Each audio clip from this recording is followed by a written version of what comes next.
নমস্কার। জানিয়ে আজকে আমরা অনুষ্ঠানের দ্বিতীয় পর্ব শুরু করছি। এই পর্যায়ে আমাদের বিশেষ আয়োজন হচ্ছে বুক টক। আমি আমাদের মাননীয় অধ্যক্ষ মহাশয়কে এবং আজকের বিশিষ্ট অতিথি ডক্টর অপলক দাস মহাশয় এবং সুপ্রিয়া লাহা মহাশয়াকে মঞ্চে আসার জন্য বিনীতভাবে অনুরোধ করছি।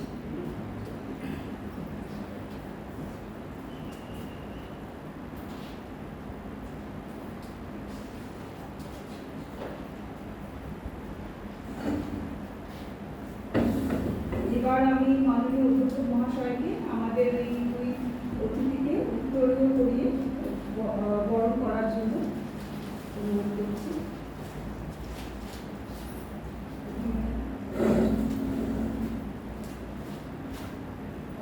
প্রিয়া ম্যাডামকে স্যার বরণ করে দিচ্ছে।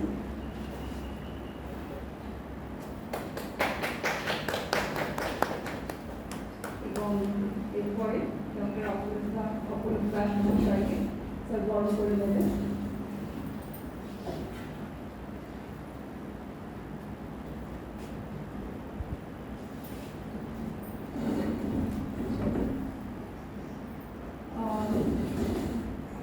প্রথমে আমরা আমন্ত্রণ জানাচ্ছি ডক্টর অপলক দাস মহাশয়কে। তিনি কলকাতা বিশ্ববিদ্যালয়ের অধীনস্থ রানীবিলা গার্লস কলেজের ইতিহাস বিভাগের সহকারী অধ্যাপক। 2022 সালে যাদবপুর বিশ্ববিদ্যালয়ের ইতিহাস বিভাগ থেকে বাংলা কুষ্ঠরোগ বিষয়ক গবেষণার উপর তিনি পিএইচডি ডিগ্রি অর্জন করেন। তার গবেষণার প্রধান ক্ষেত্র ঔপনিবেশিক ভারতের চিকিৎসা সামাজিক ইতিহাস, পাশাপাশি পরিবেশের ইতিহাস ও স্মৃতিচর্চার প্রতিও তার বিশেষ আগ্রহ রয়েছে। তিনি 2017 থেকে 2019 সাল পর্যন্ত কলকাতার এশিয়াটিক সোসাইটির হিস্ট্রি অফ মেডিসিন ফেলোশিপের গবেষক হিসেবেও যুক্ত ছিলেন। তার রচিত empire and leprosy in colonial Bengal গ্রন্থটি রাউটিয়ার্স থেকে প্রকাশিত হয়েছে এবং ইতিমধ্যেই শিক্ষা জগতে বিশেষভাবে সমাদৃত। বর্তমানে তিনি আন্তঃমহাদেশীয় মহামারী ও তার ব্রিটিশ শাসন ব্যবস্থার উপর প্রভাব নিয়ে গবেষণা করছেন। এই অধিবেশনটি সভাপতিত্ব করবেন আমাদের শ্রদ্ধেয় ডক্টর তানভীর ম্যাডাম। তাকে মঞ্চে আসার জন্য আন্তরিক অনুরোধ জানাচ্ছি।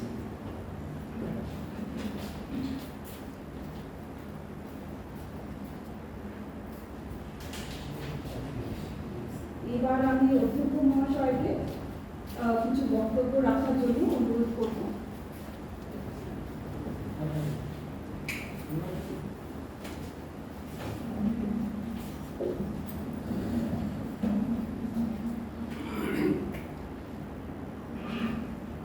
সবাইকে ধন্যবাদ আজকের এই অনুষ্ঠানে উপস্থিত থাকার জন্য।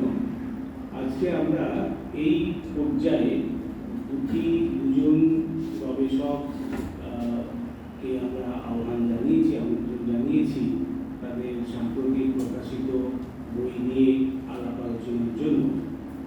সে ডক্টর অপলক দাস, তিনি লেপ্রসি নিয়ে কাজ করেছেন, মেডিকেল হিস্ট্রি নিয়ে।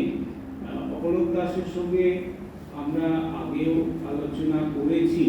আমাদের একটি প্রোগ্রাম চলে আমাদের centre for research and preservation of cultural heritage. সেখানে অপলক তার গবেষণা নিয়ে আলোচনা করেছেন, বিশেষ করে মেডিকেল হিস্ট্রি চর্চা, তার যে হারকিকত এবং আরেকটা বিষয় নিয়ে আমরা তাদের সঙ্গে কাজ করতে আগ্রহী। সেটা হচ্ছে যে বাংলায় যে মেডিকেল কলেজ, সেই মেডিকেল কলেজের যে আর্কাইভ, সেই আর্কাইভ নিয়ে যদি আমরা পরবর্তীকালে কিছু কাজ করতে পারি, সেটা নিয়েও অপলকের সঙ্গে আমাদের কথা হয়েছে। এখন এছাড়াও আরেকজন যিনি আছেন সুপ্রিয়া ল। সুপ্রিয়ার সঙ্গে আমাদের পরিচয় সম্ভবত 2016 বা 17 সালে। আমরা তখন ব্রিটিশ লাইব্রেরির যে এন্ডেঞ্জার্ড আর্কাইভস প্রোগ্রামের অধীনে একটি গবেষণা শুরু করেছিলাম। সেটা হচ্ছে যে private records of the Bengali business house. তাদের যে বিজনেস পরিবারগুলো, যেগুলোকে আমরা খুব সাধারণ অর্থে কলকাতার যে মনেদি পরিবার, যে মনেদি পরিবারের বেশিরভাগই ব্যবসা বাণিজ্যকে নিয়ে তাদের যা আর্থিক সমৃদ্ধি হয়েছিল, তা সেই করতে গিয়ে কলকাতার এই যে বণিক পরিবারগুলোর মধ্যে লাহা পরিবার অন্যতম। তো লাহা পরিবারের যে প্রাইভেট রেকর্ডস আমরা এক্সপ্লোর করার চেষ্টা করেছি এবং সুপ্রিয়া তার মতো করে আমাদের সাহায্য করেছিল। যদিও আপনারা সকলেই জানেন যে কলকাতার এই পরিবার, তাদের বিশেষ করে সব পরিবারই এটা থেকে থাকে যে প্রাইভেট রেকর্ডস কেউই শেয়ার করতে চান না, কারণ এই কাজটা আমাদের কাছে খুব চ্যালেঞ্জিং ছিল। আমরা অনেকগুলো প্রায় 20-22টা পরিবারকে ধরে শুরু করেছিলাম। আলটিমেটলি আমরা 11টা-12টা পরিবারের যে প্রাইভেট রেকর্ড সেগুলোকে আমরা ডিজিটাইজ করেছি, যেগুলো এখন ব্রিটিশ লাইব্রেরি ইন্ডিয়া ডাটাবেস প্রোগ্রামে তাদের ওয়েবসাইট থেকে পাওয়া যেতে পারে। আমাদের কাছেও আছে এবং আমাদের আর্কাইভাল পার্টনার ছিল centre for studies in social science Kolkata, তাদের কাছ থেকেও সেই রেকর্ড দেখা যেতে পারে। তো সুপ্রিয়া পরবর্তীকালে তার যে বই, সেই বই নিয়ে এসেছে living with the past, the law family of Kolkata. এখন সুপ্রিয়ার এটা একটা সুবিধের জায়গা যে সে ওই পরিবারের মেয়ে, যদিও সেই পরিবারের মেয়ে হলেও তাকে কিন্তু যথেষ্ট কষ্ট করে তাদের পারিবারিক নথিপত্র এক্সপ্লোর করতে হয়েছে। তার পাশাপাশি আমি জানি সুপ্রিয়া ভীষণভাবে আর্কাইভ নির্ভর যে কাজ সেটা করেছে, কারণ সুপ্রিয়ার কাজ আমার মনে হয় যে কলকাতার যে পারিবারিক যে ইতিহাস এবং সামগ্রিকভাবে কলকাতার যে বিজনেস যে ট্র্যাডিশনটাকে আমরা হারাতে বসেছি। এবং আমরা মনে করি যে বাঙালি মানেই তারা ব্যবসা বাণিজ্য থেকে বহু যোজন দূরে, কিন্তু বাংলা এবং গুজরাট ব্যবসা বাণিজ্যের অন্যতম কেন্দ্র হিসেবেই তাদের যে সমৃদ্ধি, দুটো উপকূলে। সুতরাং বাঙালি যদি আবার তার সমৃদ্ধির জায়গায় যেতে চায়, তাকে কিন্তু চাকরি নির্ভরতা কাটিয়ে আমার মনে হয় ব্যবসা বাণিজ্য স্বাধীন পেশার দিকে আসা দরকার। এবং আমরা এই বণিক পরিবারগুলোকে নিয়ে চর্চা করতে গিয়ে দেখেছি যে সেটা করা যেতে পারে, কারণ বাঙালি যে ব্যবসা থেকে দূরে যাচ্ছে তার কারণ অনুসন্ধান করতে গেলে আমরা যেভাবে দেখে থাকি যে ঔপনিবেশিক শাসনের তীব্র উপস্থিতি, জোরালো উপস্থিতি কলকাতাকে কেন্দ্র করে, সেটার কারণ হতে পারে। কিন্তু সেটা হলে অন্যান্য যে সম্প্রদায়গুলো যারা কলকাতাকে বেশ করে অবাঙালি পরিবারগুলো, তারা ব্যবসা বাণিজ্য, আজকে কলকাতা কেন্দ্রিক বা বাংলার ব্যবসা বাণিজ্যের নিয়ন্ত্রণ কিন্তু অবাঙালি পরিবারের হাতে, এবং সেটা যদি হতে থাকলো তাহলে তারাও ব্যবসা বাণিজ্য করতে পারতো না। কারণ এই চর্চাটা করতে গিয়ে আমার মনে হয়েছে যে এর কারণ অনুসন্ধান করতে গেলে বাঙালি সংস্কৃতির গভীরে ঢোকা দরকার। কি কারণে আমরা ব্যবসাকে ব্রাত্য করেছি এবং আমরা মনে করেছি ব্যবসার থেকে চাকরি বাকরি করাটা অনেক সম্মানজনক পেশা। কারণ এই যে বাঙালি সংস্কৃতির গভীরে যদি না আমরা ঢুকি, তাহলে বোধহয় আমরা এই জায়গাটাকে ধরতে পারবো না। আমার মনে হয় সুপ্রিয়া তার কাজের মধ্য দিয়ে এই বিষয়গুলোকে সামনে রাখবে। আমরা তাদের কাছ থেকে একটা খুব সুন্দর আলোচনা আশা করব। সবাইকে ধন্যবাদ। বিশেষ করে আমাদের আজকে যাদের বই নিয়ে আমরা আলোচনা করব তাদের ধন্যবাদ জানিয়ে আমি আমার বক্তব্য শেষ করছি।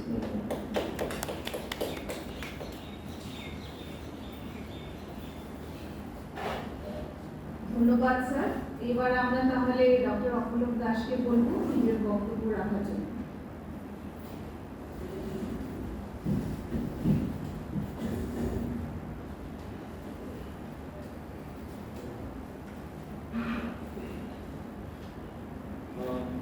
শুভ অপরাহ্ন। যেহেতু সময় আমাদের সকলেরই খুব কম, আমাদের সকলেরই ট্রেন ধরার একটি তাড়া রয়েছে, আমরা সবাই কালো ভিড়ের পিছনে ছুটছি, ব্ল্যাক ড্রাগন রান্না করবো। সেই কারণে আমি যতটা সম্ভব সংক্ষিপ্তভাবে আমার কাজের বর্ণনাটা একটু দিতে চাই। বিস্তারিত কিছু বলার আগে আমি আমার কাজ করতে গিয়ে যে ধরনের সমস্যার এবং যে ধরনের সম্ভাবনার সম্মুখীন হয়েছি, প্রথমত সেটার প্রতি একটু আলোকপাত করি এবং কেন আমি এই কাজটি নিলাম, কেন কুষ্ঠই আমি বাঁচলাম, তার পিছনে একটা ছোট্ট ইতিহাস রয়েছে। আমি সেটা একটু সবার সাথে ভাগ করে নিতে চাই। আমি 2015-16 সালে যখন এমফিল করছিলাম, তখন আমার কাজের বিষয় চিকিৎসা বিজ্ঞানের ইতিহাস ছিল না। আমার সম্পূর্ণভাবে কাজের ক্ষেত্র ছিল অন্য সামাজিক ইতিহাস, এবং আমি কলকাতার উঠোন নিয়ে কাজ করছিলাম। তো এখানে স্বভাবতই যে প্রশ্নটা উঠে আসে যে কলকাতার উঠোন ছেড়ে কেন আমি চিকিৎসা বিজ্ঞানের ইতিহাসে গেলাম। এখন কলকাতার উঠোন নিয়ে কাজ করতে বলে না যে মানুষ কাজ করতে গিয়ে বেশ কিছু ক্ষেত্রে, বিশেষত গবেষকরা যারা রয়েছেন, যারা করেন, তারা কোনো একটি ক্ষেত্র নিয়ে গবেষণা করতে করতে কোনো তথ্য ঘাটতে ঘাটতে এমন কিছু তারা পেলেন যে মনে হলো যে না, কাজটা আমি এই দিকে গেলে বা এই ধরনের তথ্য নিয়েই আমি কাজ করবো, পরবর্তীকালে ভবিষ্যতের একটা রূপরেখা সে তৈরি করে। তো আমি কলকাতার উঠোন নিয়ে কাজ করতে করতে কোথাও কোথাও গিয়ে আমি দেখতে পাচ্ছিলাম বিভিন্ন ধরনের জনস্বাস্থ্য নিয়ে ব্রিটিশ গভর্নমেন্টের এবং সাধারণ যারা মানুষ ছিলেন তাদের বক্তব্য, বিশেষ করে তখনকার দিনে যারা গণ্যমান্য ব্যক্তি ছিলেন, কিছু রেকর্ডস বঙ্গীয় সাহিত্য পরিষদে বা ওয়েস্ট বেঙ্গল স্টেট আর্কাইভে, এই ন্যাশনাল আর্কাইভসের কিছু তথ্যে, কিছু ফাইলপত্রে আমি দেখতে পাচ্ছিলাম যে জনস্বাস্থ্য নিয়ে, স্যানিটেশন নিয়ে, মেডিসিন নিয়ে অনেক ধরনের কথাবার্তা হচ্ছে regarding the courtyards of colonial Calcutta. এখন কলকাতার উঠোন নিয়ে কাজ করতে গিয়ে যে সমস্যাটা সবার আগে আমরা পেয়েছিলাম, আমি অন্তত ফেস করেছিলাম, সম্মুখীন হয়েছিলাম, বনেদি বাড়ির উঠোন নিয়ে যত না আলোচনা হয়েছে বিভিন্ন ক্ষেত্রে, চিত্রাদেবের লেখা রয়েছে, আরও আছে সমুদ্র চক্রবর্তীর অন্তরে অন্তরে রয়েছে, কলকাতার উঠোন সাহিত্যে রয়েছে, এবং সেখানে সমস্ত ক্ষেত্রে উঠোনটা হচ্ছে বড় লোকের একটা অন্তর্মহল, এবং ফ্যানি বক্স থেকে শুরু করে যারা দেশিরা এসছেন তাদের মেমোয়ার, তাদের স্মৃতিকথাতে বড় লোকদের বা বনেদি বাড়ির উঠোনের কথা যত না বেশি উঠে এসেছে, তার থেকে অনেক কম উঠে এসছে মধ্যবিত্ত বাড়ি। কারণ মধ্যবিত্ত বাড়িতে সেই ধরনের উঠোনের চল ছিল না। আমি এক্ষেত্রে সার্ভে করতে গিয়ে বাগবাজার থেকে শুরু করে উত্তর কলকাতার যেখানে উঠোন থাকা স্বাভাবিক, দক্ষিণ কলকাতার কোনো বাড়িতে সেরকমভাবে উঠোনের অস্তিত্ব থাকবে না, উত্তর কলকাতাতেই থাকবে, যেহেতু আমার ক্ষেত্রটা কলকাতায় ছিল।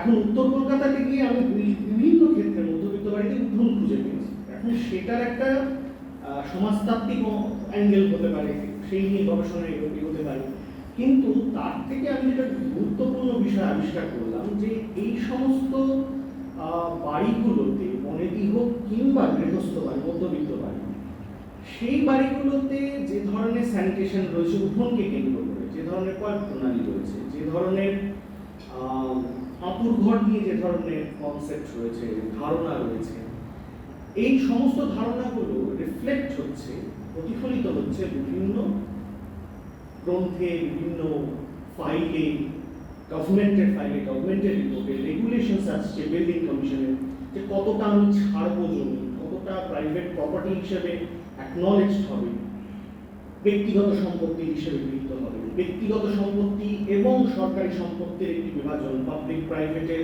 বিভিন্ন দোলাচল। তো এই ঘাঁটতে ঘাঁটতে আমার কাছে স্বাস্থ্যটা একটা জায়গা করে নেয়, এবং আমি ডিসাইড করি যে স্বাস্থ্য নিয়েই যদি কাজ করতে হয় তাহলে আমাকে এমন একটি বিষয় বাঁচতে হবে যেটা কম চলছে। চিকিৎসা বিজ্ঞানের ইতিহাসে এপিডেমিক ডিজিজ নিয়ে প্রচুর কাজ হয়েছে, প্লেগ নিয়ে কাজ হয়েছে, ম্যালেরিয়া নিয়ে কাজ হয়েছে, যেগুলো সাধারণত ব্রিটিশ শাসনকে একেবারে অতিষ্ঠ করে তুলেছিল। ব্রিটিশ শাসকরা যেগুলোকে মনে করতেন যে every diseases and they must be studied, they must be objectified, এবং সেইগুলোকে ক্রমাগত তারা ধীরে ধীরে গবেষণার মাধ্যমে গবেষণার আঙিনায় এনেছেন, এবং তারপর প্রিভেন্টিভ মেডিসিন হিসেবে ট্রিট করা শুরু হয়েছে, কিউরেটিভ হোক বা প্রিভেন্টিভ হোক। যদিও প্রিভেন্টিভ মেডিসিনই সব থেকে বেশি তাদের আগ্রহ ছিল রাদার দ্যান কিউরেটিভ, ইনিশিয়ালি অন্তত। তো আমার লক্ষ্য ছিল যে কম চর্চিত যে বিষয় এবং যে রোগ অসুখ বিসুখ এখন মানুষের মন থেকে ধীরে ধীরে লুপ্ত হয়ে গেছে, যেটি একটি সময় সারা বাংলায় এবং সারা দেশে মহামারী না হলেও অন্তত পক্ষে স্থানিকভাবে সাধারণ মানুষকে এবং ব্রিটিশ রাজকে, ব্রিটিশ শাসন ব্যবস্থাকে খুবই একটা আকান্তরে ফেলেছিল। সেই ধরনের রোগ অসুখ বিসুখগুলো আমি আমার গবেষণায় আনতে শুরু করেছিলাম, এবং তাতে যে অসুখটি আমার মাথায় এসেছিল সেটা হলো কুষ্ঠ। নিয়ে কাজ করার পিছনে আমার এই যে আমি এতটা মুখবন্ধ দিলাম, একটা মানে গৌরচন্দ্রিকা করলাম, তার পিছনে আরেকটি কারণ রয়েছে। কারণ ইতিমধ্যে আমি বেশ কিছু জিনিস পড়েছি এবং সৌভাগ্যক্রমে আমি কিছু ফিল্মও দেখা শুরু করি। তার মধ্যে একটি ফিল্ম আর একটি গ্রন্থ বই আমাকে খুব টেনেছিল এই বিষয়ে। একটা হচ্ছে কালকুটের লেখা সাম্য, এবং আরেকটি হলো এক ডক্টর কি মত।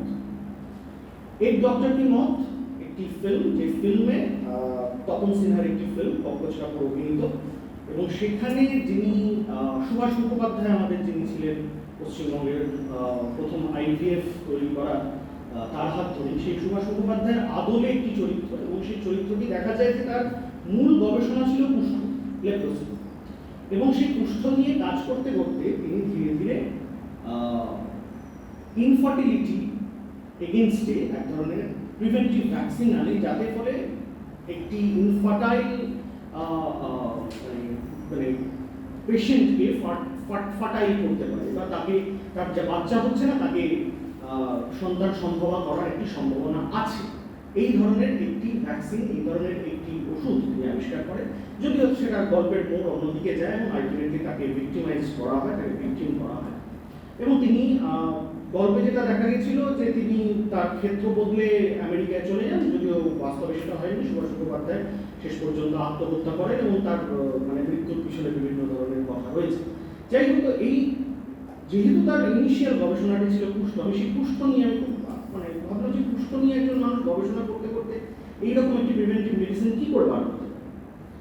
দ্বিতীয় যে বইটি ছিল, সেটা মানে বিষয়টি ছিল, সেটা হচ্ছে কালকুটের সাম্য। সাম্য পড়তে গিয়ে আমি ইভেন কালকুট আমি পড়তে ভালোবাসি এবং কালকুটের বিভিন্ন বই আমি পড়ি এবং এখনো পড়ছি। তো সাম্য পড়তে গিয়ে আমার পুরাণ এবং পুরাণ শাস্ত্র সমস্ত কিছু যেভাবে তিনি বর্ণনা করেছেন, এবং কি করে সাম্য অভিশপ্ত হলো, অভিশাপ পেলেন কৃষ্ণের কাছ থেকে, কিভাবে কুষ্ঠ রোগাক্রান্ত হলেন, এবং সাম্য একটি যেটি পৌরাণিক চরিত্র, তিনি ভারত ভ্রমণের মাধ্যমে কত গোষ্ঠী সম্মিলনে মানে সংস্পর্শে এলেন, তাদের যে ভারত বিখ্যা, তার যে ভারত বিখ্যা, সেই ভারত বিখ্যাটা আমাকে খুব টেনেছিল। এবং একটি রোগকে কেন্দ্র করে কুষ্ঠর বিভিন্ন যে সমস্ত কমিউনিটি রয়েছে, কুষ্ঠ রোগাক্রান্ত যারা রয়েছে, তাদের সাথে সাম্যের যে আদান প্রদান, তাদের সাথে সাম্যের যে মনের পাটের কথা বলতে পারে, তো সেইগুলো আমাকে খুব টেনেছিল। যাই হোক, এখান থেকে আমার গবেষণা শুরু, এবং আমি আমার সুপারভাইজারকে বলি যে আমি কুষ্ঠ নিয়ে কাজ করতে চাই। আমার সুপারভাইজার বলে এখানে আমি মেনশন করতে চাই, না বললেই বরঞ্চ মানে অপরাধ হবে। আমার সুপারভাইজার ছিলেন প্রফেসর বহুমা সরকার। তো তিনি আমাকে যথেষ্ট এনকারেজ করেন এবং বলেন যে কুষ্ঠ নিয়ে বাংলায় সেই রকমভাবে কোনো কাজ হয়নি এখন পর্যন্ত। এবং সত্যি তাই, আমি খোঁজ নিয়ে দেখলাম যে গুটি কয়েক বই রয়েছে না, যে গুটি কয়েক লেখাপত্র রয়েছে, পূর্ণাঙ্গভাবে ঔপনিবেশিক বাংলায় কুষ্ঠ, তার সামাজিক ইতিহাস সেইভাবে চর্চিত হয়নি। আমি সেখান থেকে আস্তে আস্তে কুষ্ঠ সম্পর্কে গবেষণা করতে শুরু করি, এবং একটা বলা যেতে পারে আমার কাছেও এটা একটা ভারত দর্শন বা বঙ্গদর্শন যাই বলি না, কারণ এর জন্যে যে ধরনের সমস্যার সম্মুখীন হতে হয়েছিল, বিশেষ করে কলকাতার নামি দামি প্রতিষ্ঠান যেখানে কুষ্ঠ সংক্রান্ত ডেটা বা যাকে আমরা আজকে ম্যাডাম বলছিলেন সকালবেলা, যে ধরনের তথ্য আমরা খুঁজে বেড়াই, সাধারণ লেখাগারে এই ধরনের তথ্য থেকেও আমরা চেষ্টা করি যে সমস্ত মেডিকেল ইনস্টিটিউট রয়েছে, শতাব্দী প্রাচীন যেগুলো রয়েছে, তার মধ্যে একটি অন্যতম হচ্ছে মেডিকেল কলেজ, এবং তার সাথে সাথে Calcutta School of Tropical medicine, all India Institute of Hygiene and public হেলথের লাইব্রেরি, এই লাইব্রেরিগুলোকেও আমাদের গবেষণার অধীনে আনতে হবে। তো যাই হোক, কাজ করতে গিয়ে প্রথম তো খুবই অসুবিধার সম্মুখীন হতে হয়েছিল। বিশেষ করে আমি উল্লেখ করতে চাই দুটি ইনস্টিটিউশনের কথা কলকাতাতে, একটি হচ্ছে Calcutta School of Tropical Medicine, আর একটি All India Institute of Hygiene and Public Health. এখন All India Institute of Hygiene and Public Health দুটো পাশাপাশি, আপনারা যদি কলকাতায় যান তাহলে দেখতে পাবেন ক্যালকাটা স্কুল অফ ট্রপিক্যাল মেডিসিনের পাশেই all India Institute of Hygiene and public হেলথের লাইব্রেরি, এবং দুটো প্রতিষ্ঠানও 10 বছরের এদিক। Calcutta School of Tropical medicine তৈরি হয়েছে 1920 সালে।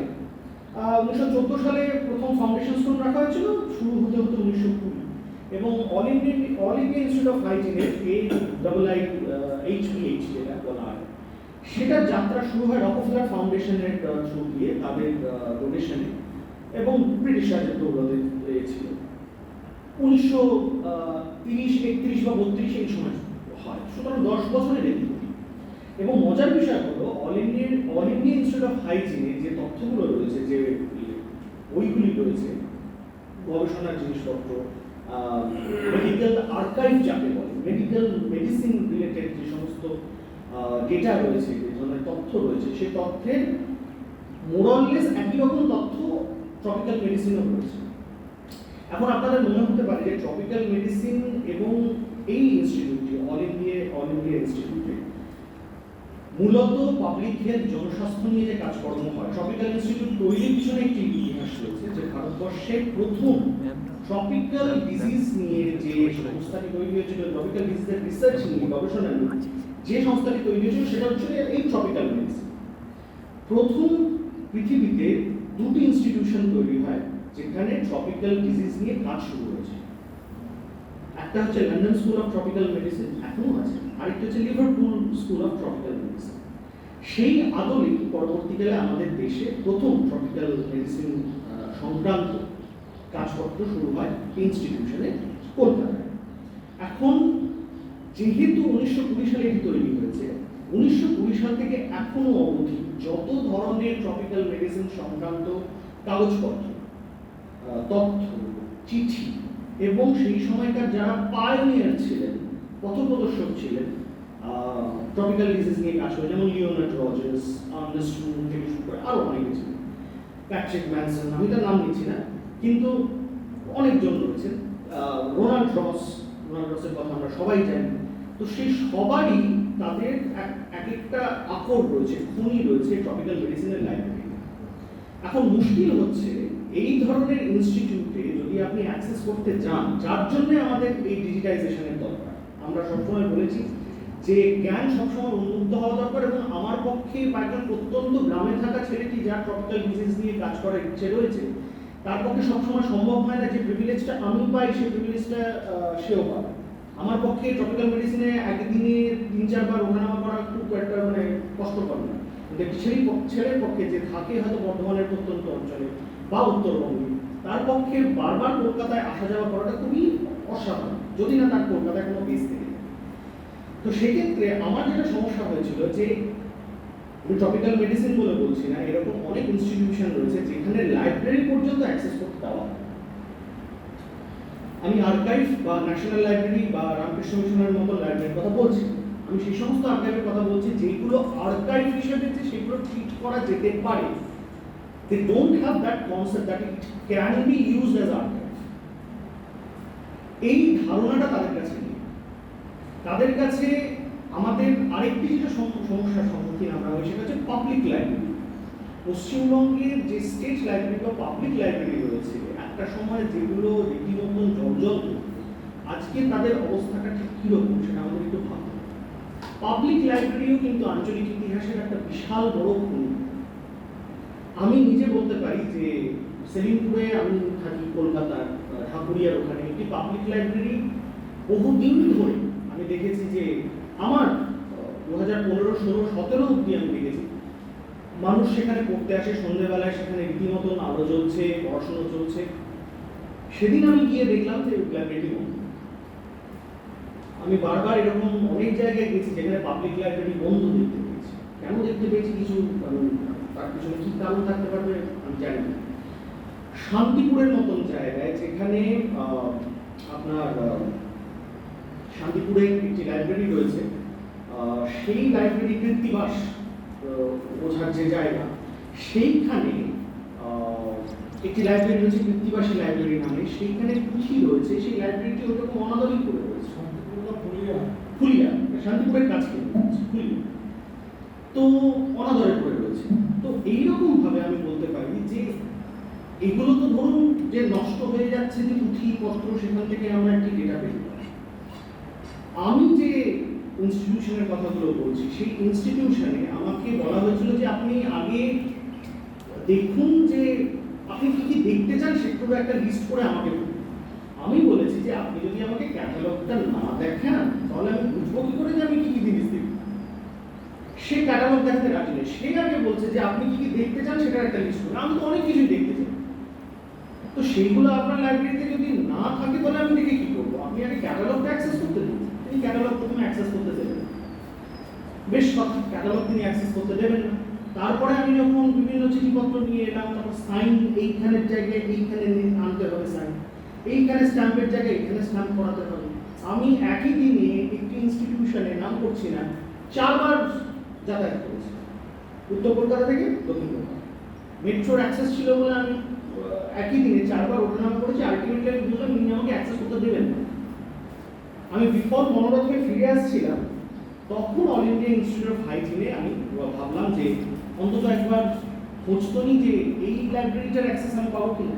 কারণ আমি যেহেতু আগেই বলেছি যে অল ইন্ডিয়া ইনস্টিটিউট অফ হাইজিনের অনেক লেখাপত্রই, অনেক বইপত্রই ট্রপিক্যাল মেডিসিনে পাওয়া যায়। তো আমি এখান থেকে অবভিয়াসলি ট্রপিক্যাল মেডিসিনের কিছু বই পাবো। তো সেখানে গিয়ে আমি একজন লাইব্রেরিয়ানের সাক্ষাৎ পেলাম।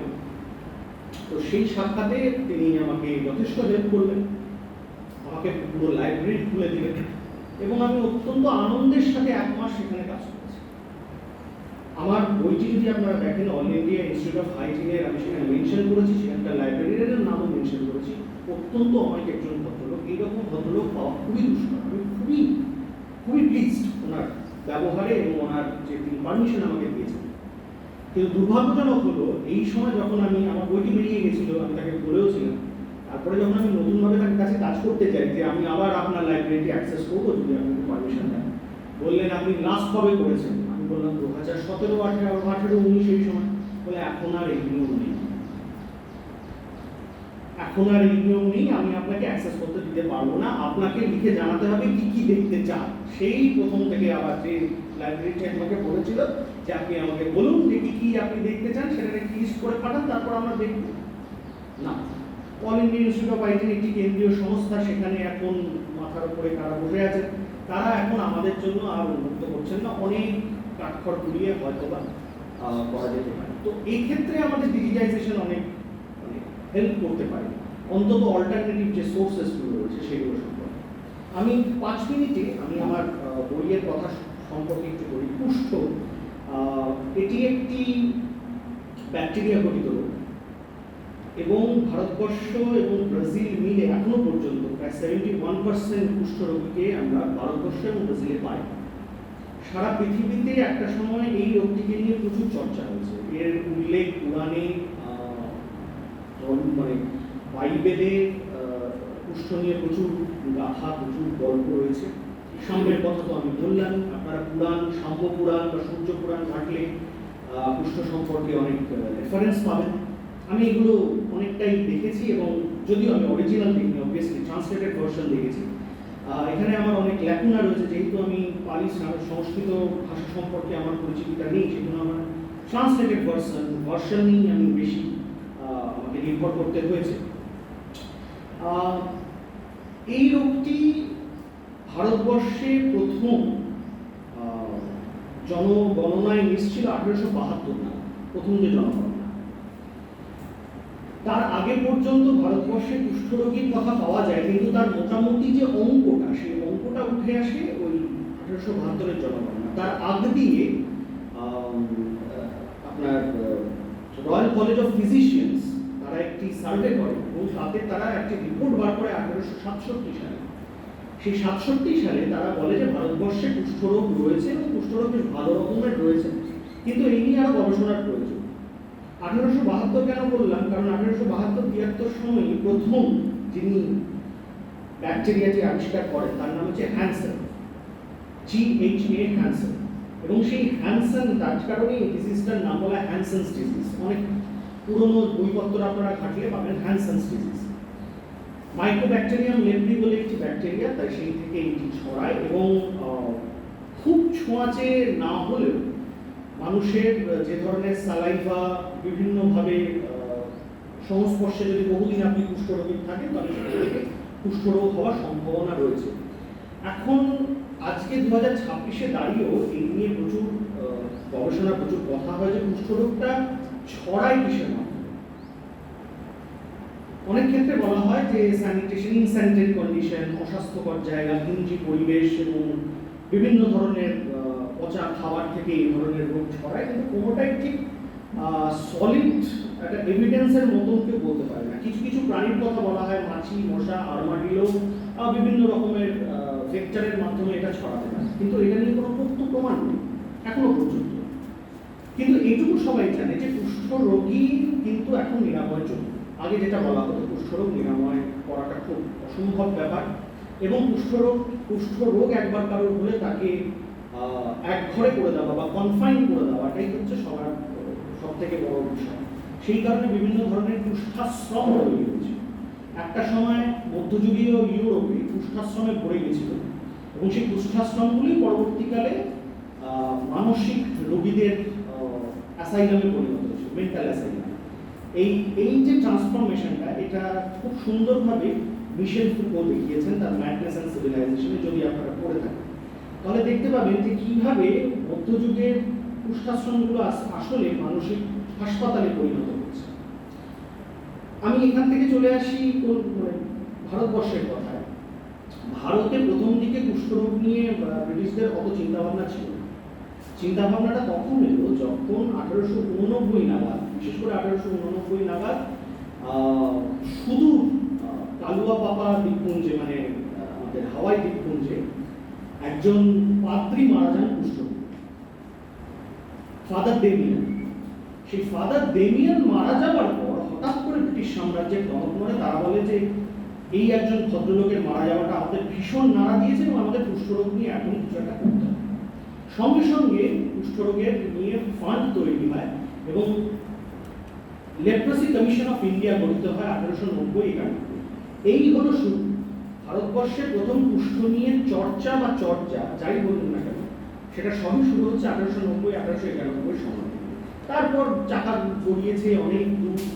কুষ্ঠরোগ কতটা ছোঁয়াছে এবং কিভাবে কুষ্ঠরোগীদের কনফাইন করতে হয়, তাদেরকে একবারে করে দিতে হয়, আশ্রমে রাখতে হয়। কারণ কুষ্ঠরোগীরা রাস্তাঘাটে খুব নিউসেন্স ক্রিয়েট করে, তারা বিভিন্ন রকমের সাধারণ মানুষকে বিরক্ত করে। কুষ্ঠরোগ খুব সহজেই ভিক্ষা বৃত্তির একটি অংশ হিসেবে তৈরি হতে শুরু করে, এবং এখনো অনেকের পারসেপশন অনুযায়ী, আমি অনেকের ইন্টারভিউ নিয়েছিলাম যে একটা সময় কলকাতার রাস্তাতেও কুষ্ঠরোগীদের একটা প্রসেশন বেরোতো, সেখানে বিভিন্ন রকম ঢাক ঢোল বাজিয়ে কুষ্ঠরোগীরা যেতেন এবং কুষ্ঠরোগ নিরাময় যোগ্য বলে।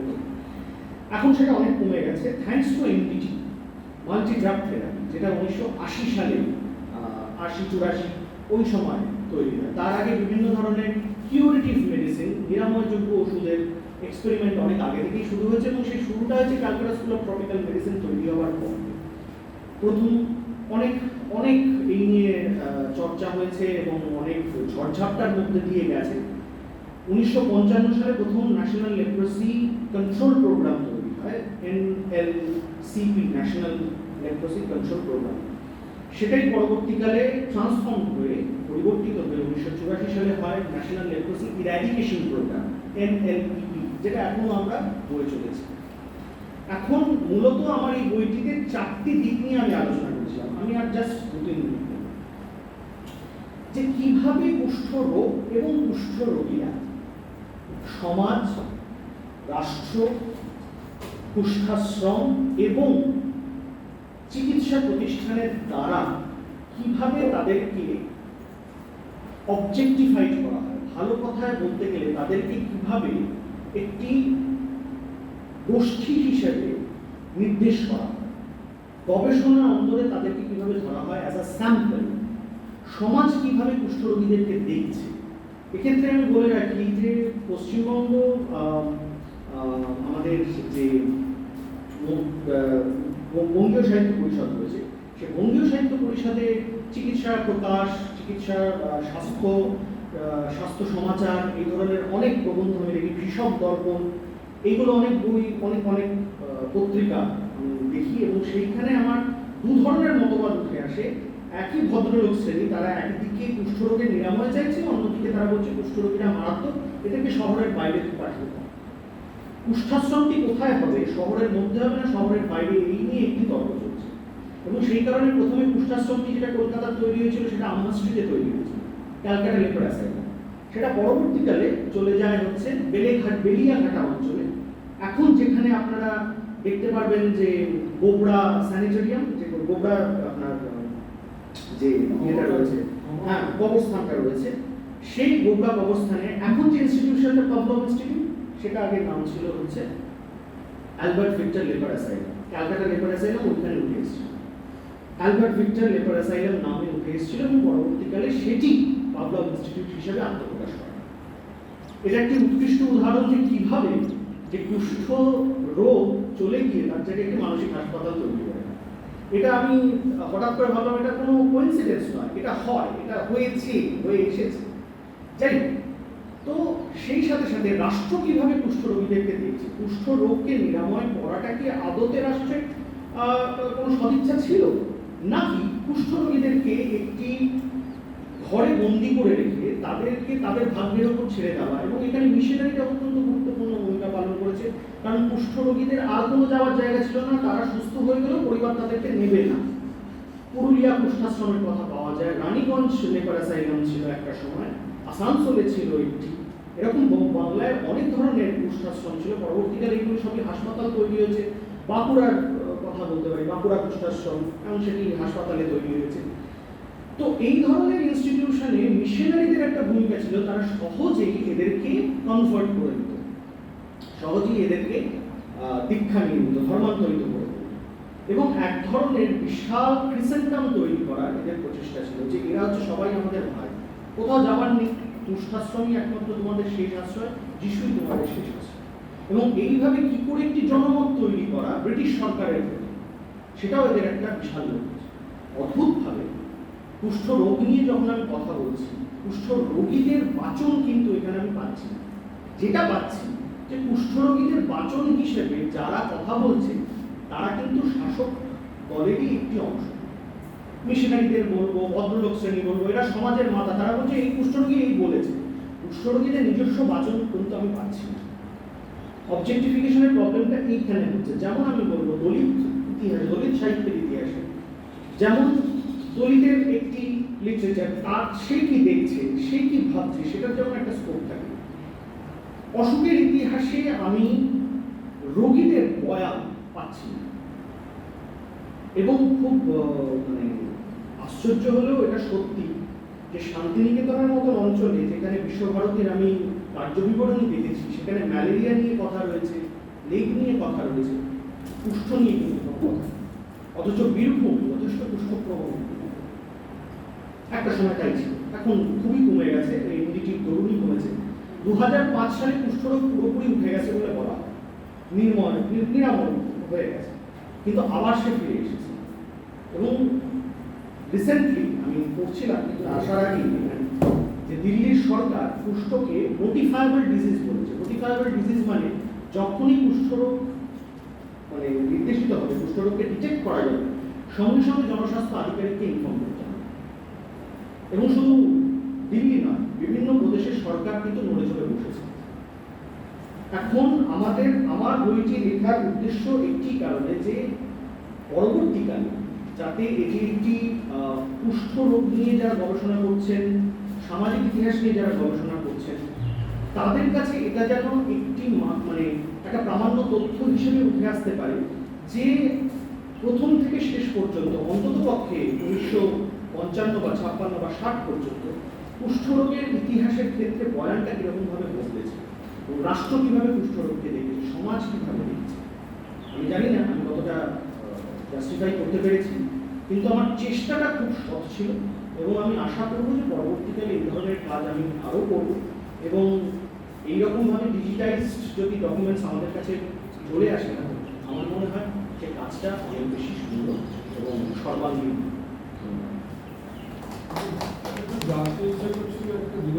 হ্যাঁ নিশ্চয়ই, আলোচনা শুনলে আর কি আমার বলা শোনাচ্ছে। হ্যাঁ সম্পর্কে নিম গাছের কোনো সম্পর্ক আছে? হ্যাঁ, নিম গাছের সম্পর্ক বলতে আমি ওই ভেষজ বা আয়ুর্বেদ পত্রিকাগুলোতে নিমের যে কাঠ হয় নিমের যে, সেটার প্রলেপ দেওয়া কুষ্ঠর ঘায়ের উপর, এবং ইনফ্যাক্ট নিম খাওয়া, নিম পাতায় স্নান করা, এগুলো সম্পর্কে আয়ুর্বেদে প্রচুর এ ধরনের মানে নিদান। ট্র্যাডিশনাল আয়ুর্বেদিক আমি জানি না, আমি সায়েন্স জানি। সায়েন্সের ক্ষেত্রে এইটা খুব মুশকিল, এটা নিয়ে আমি অতটা দেখি না। আমি এগুলোর মানে এগুলো সম্পর্কে কাজ হয়েছে এগুলো সম্পর্কে কাজ হয়েছে এবং এগুলো সম্পর্কে বলা হচ্ছে সেই সময়, এগুলো আমি দেখেছি। শুধু নিম না, সজনে পাতা, হয়তো মানে নিমের তো এমনি ঔষধি গুণ রয়েছে।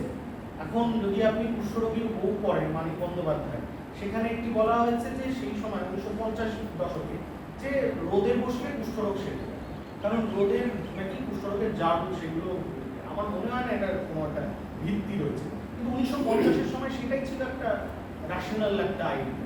এটা এটা তো সূর্য উপাসনা, সেইখানে সম্পর্কে তো পাঠানো হয়েছিল ওই জন্যই কি নদীর ধারে চন্দ্রভাগা তো সেখানে নিম গাছের জমি।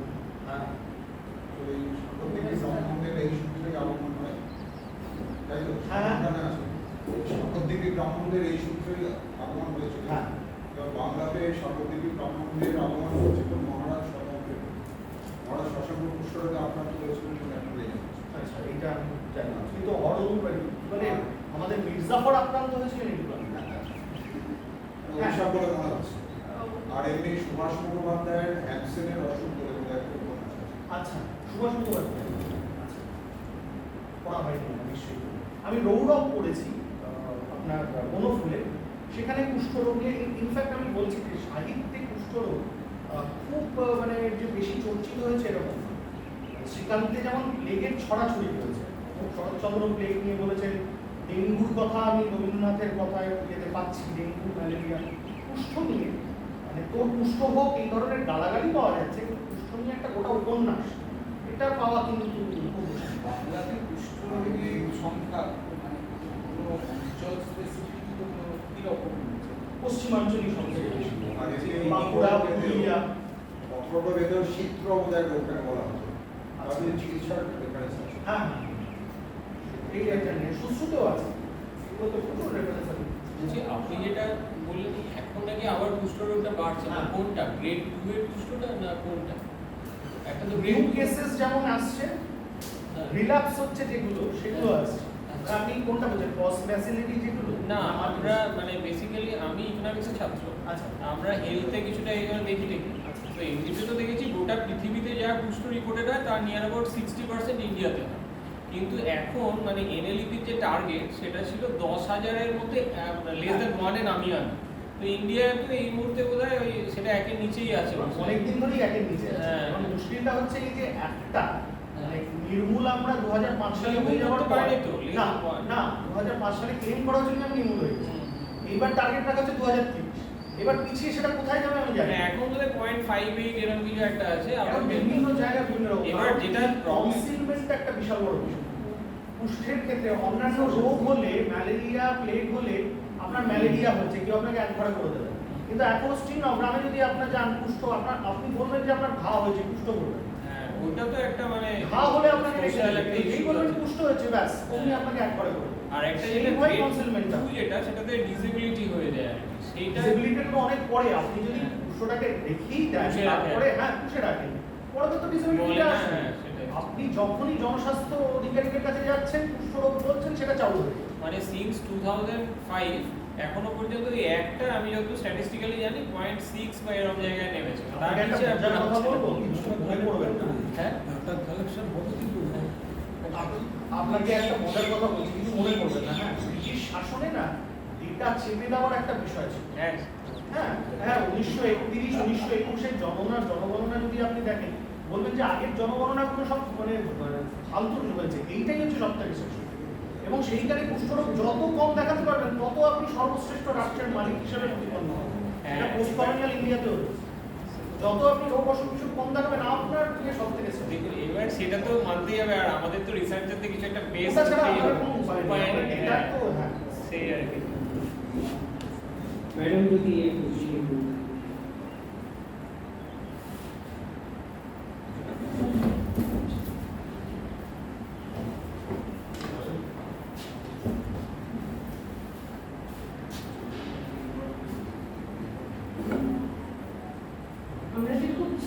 ফরম্যাটে এগোচ্ছি এরকম নয়, মানে জেনারেলি কোয়েশ্চেন এনিওয়েজ আমাদের এরকম একটা ছোট বিষয়, এটা খুব ভালো যে ডিসকাশনটা খুব লাইভলি হয়েছে। যে বিষয়গুলো মূলত উঠে এলো ডক্টর অপলক দাসের আলোচনায়, তার আমার জানা হয়েছে। One is situating leprosy in the history of medicine, history of diseases and the history of medicine. এটা খুব ইম্পর্টেন্ট, কারণ আরও কিছু রোগ এবং রোগের ইতিহাস, রোগী রাষ্ট্রের লেখকের সহকর্মী ছিলাম আমি দীর্ঘকাল, কাজেই সোশ্যাল হিস্ট্রির একটা পার্ট হিসেবে এই যে ডিজিজ অ্যান্ড মেডিসিনের চর্চা, এবং সেখানে বিভিন্ন ধরনের রোগের মধ্য দিয়ে রোগের সঙ্গে এটা একটা খুব ইম্পর্টেন্ট জায়গা। আপনি যেটা এক্সপ্লেন করেছেন the possibilities and challenges of your work, এটাও খুব মানে শেয়ার করার জন্য খুব মানে অনেক ধন্যবাদ, কারণ আমাদের প্রত্যেকের রিসার্চ এক্সপিরিয়েন্স তো ইউনিক, এবং আরেকজন মানে রিসার্চারের যে পসিবিলিটিস অ্যান্ড চ্যালেঞ্জেস সেগুলো যখন আমরা দেখি তখন সেগুলোকে আমরা মানে আমরা যে ক্ষেত্রে চর্চা, আমি যে ক্ষেত্রে চর্চা করি সেটার সঙ্গে যখন কম্পেয়ার অ্যান্ড কন্ট্রাস্ট করি তখন সেটাও কিন্তু একটা আসপেক্ট উঠে আসে। আর এটা খুব ইন্টারেস্টিং যে what inspired you basically a film and a text, literary text, এই ডক্টর বিমক এবং শাম্ব করে আপনি এ বলেন। আমি এবং শাম্বর বিষয়টা দেখুন ভীষণ ইন্টারেস্টিং। ভারতবর্ষের মানে ভারতবর্ষ শুধু বলবো না, ভারতীয় উপমহাদেশ বলবো, চন্দ্রভাগা এবং মূলস্থানপুর নামে অনেকগুলো নদী এবং অনেকগুলো সেটেলমেন্ট রয়েছে। কাজেই খুব স্পেসিফিক্যালি বলা যে আসলে মূলস্থানপুরটা মুলতানে নাকি উড়িষ্যার, নাকি মানে সরস্বতীর মতো আর কি। সরস্বতীও যেমন অনেক জায়গায় রয়েছে, ঠিক সেরকম চন্দ্রভাগা এবং মূলস্থানপুরকে কেন্দ্র করে মূলস্থানপুর এখানে একটা মুলতান হয়ে উঠেছে, একটা এটিমোলজিক্যাল কানেকশন আমরা পাচ্ছি। এবং ইভেন সাং যাকে আমরা বলতাম যে আপনি এখন ইমান জং জুয়েনজাং বলা হয়, যাই হোক এসব চীনারা আমাদের শিখিয়েছেন। তো সেই জুয়েনজাং যখন এসেছিলেন তখনও নাকি তিনি মুলতানে তার ধ্বংসাবশেষ দেখতে পেয়েছিলেন ওই আন্ডার 7th সেঞ্চুরি, কাজেই ততদিনে ওটা। এবং ইন্টারেস্টিং যে ওই সূর্য উপাসনা আপনি যেটা বললেন যে সূর্যালোকে বসিয়ে রাখা ইত্যাদি, সাম্যকেও কিন্তু ওই শাকদ্বীপী পদ্ধতিতে সূর্য উপাসনার নিদান দেওয়া হয়েছিল।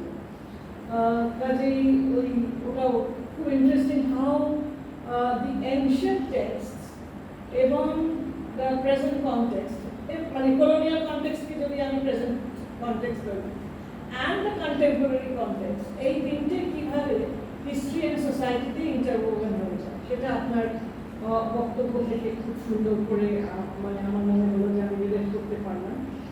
খুবই ইন্টারেস্টিং ক্যালকাটা স্কুলের ট্রপিক্যাল মেডিসিন এবং All India Institute of Hygiene and public হেলথের যে প্রসঙ্গগুলো আপনি নিয়ে এলেন অ্যান্ড ইয়োর এক্সপিরিয়েন্সেস দেয়ার, এই ধরনের ওটা আমি স্টুপিডলি বলবো এক্সপিরিয়েন্সেস আমাদের অনেক জায়গায় হয় যখন আমরা সোর্সের জন্য যাই, যে আগে আপনার কি চাই সেটা বলুন, তারপরে আমি বলবো আপনার কি আছে সেটাই তো আমি জানি না। কাজে এগুলো আসলে রিসার্চারদের একটু ডিসকারেজ করার জন্য, বেসিক্যালি এগুলো টুলস টু ডিসকারেজ রিসার্চার্স। যে কথা আমাদের লাঞ্চ ব্রেকে হচ্ছিল যে যদি সে সময়ে বর্ধমানের অ্যাডমিনিস্ট্রেশন রাজি হতো in this digitization program with the Royal Asiatic Society, British Library, তাহলে তো এটা একটা মানে বিশ্বের জন্য একটা সোর্স খুলে দিতে পারতো। কিন্তু we try to keep sources to ourselves এবং monopolization of sources করে আমরা মনে করি যে ওটা আমার কাছে আছে, আমি ওটা পাবো। তাতে যে কারোরই কোনো লাভ হয় না শেষ পর্যন্ত, সেটা খুব মুশকিল রিলেট করা।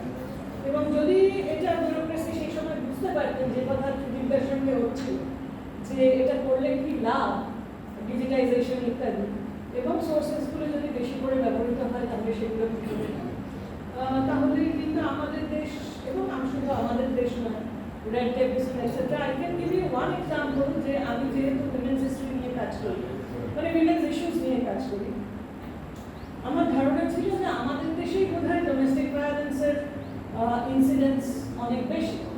কিন্তু আমি লুইভিল কোর্ট রেকর্ডস দেখেছিলাম ইউএসএতে। ইউ কান্ট ইমাজিন যে লুইভিল কোর্ট রেকর্ডসে কত বেশি মানে সংখ্যায়, এবার এটা আপনি বলতে পারেন that's a more empowered society, সেই জন্য মহিলারা বেশি রিপোর্ট করছে। কিন্তু ইনসিডেন্টগুলো ঘটছে of domestic violence to the degree that a woman is shooting her husband. সে কতটা পার্টিকুলেটেড হয়েছে, যাই হোক আমি বলতে গিয়ে অন্য কথায় চলে যাচ্ছি। কিন্তু আমি যেটা বলতে চাইছি যেটাই যে যত বেশি আমরা কম্পেয়ার অ্যান্ড কন্ট্রাস্ট করি উইথ দ্য প্রেজেন্ট সিচুয়েশনস, মানে যেটা নিয়ে আমি কাজ করছি, তত কিন্তু তার ভার্সাটাইলিটিটা আমরা ক্রমে ক্রমে বুঝতে পারি। থ্যাংক ইউ যে আপনি গ্রাউন্ডওয়ার্ক চ্যালেঞ্জেসগুলো শেয়ার করেছেন, সেটাও খুব interesting. And of course review of your book, you are the best person to review your book. অনেক পণ্ডিতেরা অনেক কথা বলবেন বই নিয়ে, কিন্তু তার লিমিটেশনস অ্যান্ড তার কন্ট্রিবিউশনস কি সেটা সব থেকে বেশি আপনি জানেন। ভয়েস অফ দ্য অ্যাক্টর যদি আমরা বলি, ভয়েস অফ দ্য লেবার যে আসলেই পাওয়া যাচ্ছে না, এবং এইটার মধ্যেই কিন্তু ওই মার্জিনালাইজেশনের তত্ত্বটা, দ্য হোল ডিসকোর্স অফ মার্জিনালাইজেশন, প্রান্তিক করে দেওয়ার যে তত্ত্বটা, রোগীকে কিভাবে সমাজ প্রান্তিক করে দিচ্ছে সেটা যেমন একদিকে, এমনি যে টেক্সটটা রেকর্ডেড হচ্ছে সেই টেক্সটেও তার ফার্স্ট হ্যান্ড ভয়েসটা আমরা পাচ্ছি না। ঠিক যেমন আবার আমি share an example from women studies, যে মেয়েদের ইন্টারভিউ নিতে গেলে অনেক সময় আমি বলে দিচ্ছি বলে পরিবারের বাবা বা পুরুষ বা স্বামী তিনি জানতেন, আমি বলছি তো এই যে মার্জিনালাইজেশন অফ দ্য ভয়েস হতে থাকে, কণ্ঠটাকে প্রান্তিক থেকে প্রান্তিক করে দেওয়া। রোগীর ক্ষেত্রে এই রোগ এবং রোগীর ক্ষেত্রেও কিন্তু প্রান্তিকতার একটা খুব সুন্দর উদাহরণ আমার মনে হয়েছে, ওয়ান্ডারফুল এক্সাম্পল আপনার কাজের মধ্যে। And of course the role of the state and society. মানে I must congratulate you for this wonderful presentation. And এটার যে contemporization of the problem তাহলে একেবারে যদি সেই সাম্যের কাহিনী থেকে শুরু করি, colonial history, post-colonial times and the contemporary history of democracy যদি আমরা দেখি, তাহলে বিভিন্ন ডিজিজ এর মেডিসিনের মতো, মানে ডিজিজের মতো, let's not take medicine into account, ডিজিজের মতো যেমন কিনা আমরা প্রথাগতভাবে social history, cultural history, economic history continuum একটা করবার চেষ্টা করি। ডিজিজের হিস্ট্রি অফ ডিজিজেসেরও একটা কন্টিনিউয়াম আছে, এবং প্রত্যেকটা কম্পোনেন্ট ডিজিজেরও একটা কন্টিনিউটি রয়েছে। সেটা আমার খুব ভালো লাগলো আপনার কথা শুনে। So thank you very much, এতটাই for the chairs comments. Thank you. ধন্যবাদ ম্যাডামকে। এখন আমি পরের বক্তা সুপ্রিয়া এসে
নমস্কার, আমি সুপ্রিয়া লং। বাংলায় আমরা রাহাই, তাই জন্য এই নিয়ে একটা বরাবরই চলতে থাকে, এবং SIR এটা নিয়ে আমি আটকে গেছিলাম, আন্ডার অ্যাপ্লিকেশন হয়ে গেছিল, কারণ ওরা টাকা আর ল বুঝতে পারেনি, ল দেখে লক করে দিয়েছে, ল আর ব, এই হলো ঝামেলা। এইটা নিয়ে আমার ছোটবেলা থেকেই চলতে থাকে, যেখানে গিয়ে বলে তোমার নাম কি? সুপ্রিয়া লং।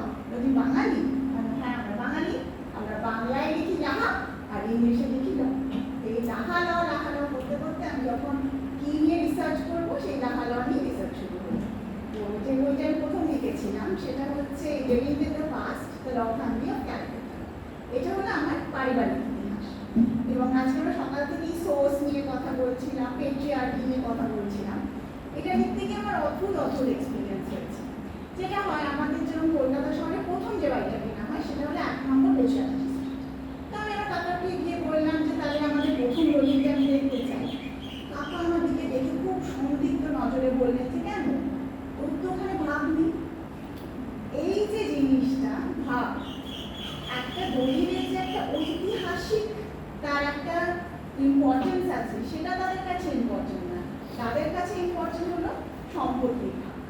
এবং এই যে আমাকে নেক্সট আমার রিসার্চের দিকে গেল যে এটা শুধু আমার কাকার মেন্টালিটি নয়, এটা আমাদের পুরো জাতের মেন্টালিটি। জাত বলতে আমি আমার কাস্টকে মিন করেছি, যেটা আমি আমার সেকেন্ড বইতে লিখেছি, caste and lineage in colonial Calcutta, the Subarnabanik ancestry of the shields and the Laws. Caste হচ্ছে আমাদের সুবর্ণবণিক। এবার এই সুবর্ণবণিক কাস্টটা খুবই ইন্টারেস্টিং একটা কাস্ট, কারণ আমরা যদি দেখি মনুসংহিতাতে আমরা 4টে কাস্ট পাচ্ছি, ব্রাহ্মণ, ক্ষত্রিয়, বৈশ্য আর শূদ্র। কিন্তু বেঙ্গলে যেটা ফলো করা হয় সেটা হলো বৃহত্তম উপপুরাণ, এবং বৃহত্তম উপপুরাণে ব্রাহ্মণ আর সবাই শূদ্র। এবার এই শূদ্রর আবার ক্যাটেগরি আছে। সেই শূদ্র ক্যাটেগরির মধ্যে একটা হচ্ছে সুবর্ণ। সুবর্ণবণিক হলো বণিকের 4টে ক্যাটেগরির মধ্যে একটা। এই 4টে ক্যাটেগরি কি, যে যে ব্যবসা করবে সেই অনুযায়ী দেখা যাবে। গ্রন্থবণিক, শঙ্খবণিক, সুবর্ণবণিক আর বংশবণিক। এবার এই সুবর্ণবণিককে শুধু আপনারা বঙ্গে পাবেন, আর ইন্ডিয়ার কোথাও পাবেন না। কেন পাবেন না তারও আবার একটা গল্প আছে। বলা হয় যে এমন একটা সময় এসেছিল যখন পুরো ইন্ডিয়ায় সবাই বুদ্ধিস্ট হয়ে যাচ্ছিল, আর রামঘর অযোধ্যায় একজন বৈশ্য ছিলেন, তার নাম সনকাদি। তার ঠাকুরদা যেহেতু বুদ্ধিস্ট হয়ে গেছিল, তার মনে হয়েছিল যে না আমরা হিন্দু থাকবো। এবং সেই সময় বঙ্গে মানে বেঙ্গলে অভিসুর একমাত্র নাকি হিন্দু ধর্মকে ধরে রেখেছে। তাই জন্য এই সনকাদি এবং তার 16টা পরিবারকে নিয়ে তারা চলে এলেন বঙ্গে এবং ব্যবসা শুরু করলেন। এই অভিসুর তাদেরকে একটা জায়গা দিল এবং সেখানে তারা ব্যবসা করে ভালো তাদের উৎপত্তি হতে অভিসুর তার জায়গাটার নাম দিল সুবর্ণগ্রাম, আর এখানে যারা ব্যবসা করছে তাদের সুবর্ণবণিক। এই হলো একটা আমরা এটা বিশ্বাস করি। এবার এই সুবর্ণবণিকদের মধ্যে আবার নেক্সট আমরা পতিত কি করে দেবো, তার গল্পটা হচ্ছে যে অনেকদিন ধরে এরকম ব্যবসা বাণিজ্য চলছে। এবার তখন বঙ্গে এসছে কে, বল্লাল সেন, এবং বল্লাল সেনের তখন এক্সপ্যানশনিস্ট পলিসি চলছে, ত্রিপুরা তখন জয় করতে গিয়েছে। এবার ওনার টাকা দরকার, টাকা দেবে কে, যারা বুলিয়ান টেলার, সুবর্ণবণিকরা।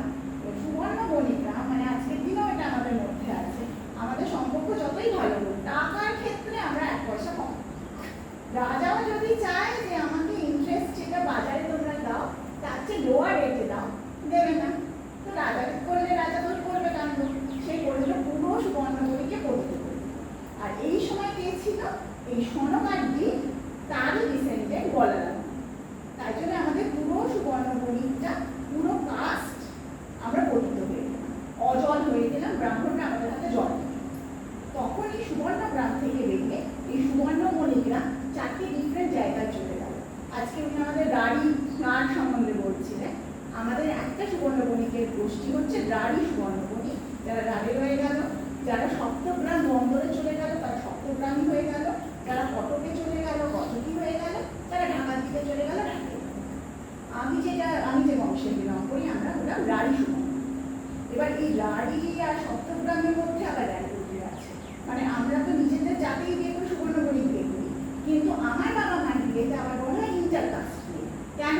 কারণ আমার মা হচ্ছে সপ্তগ্রামী সুবর্ণবণিক আর আমার বাবা হচ্ছে রাঢ়ী সুবর্ণবণিক। এবং আমার বাবা মা যখন ঝগড়া করতো তখন মা বলতো আমি কিন্তু উঁচু যান, কারণ আমি সপ্তগ্রাম। সপ্তগ্রামীরা সি ফেয়ারিং ট্রেড করে, তারা উঁচু যান, আর রাঢ়ীরা তো ইংল্যান্ড ট্রেড, নিচু যান। তার মানে এই যে জাতের ব্যাপারটা সেটা কিভাবে আমাদের মধ্যে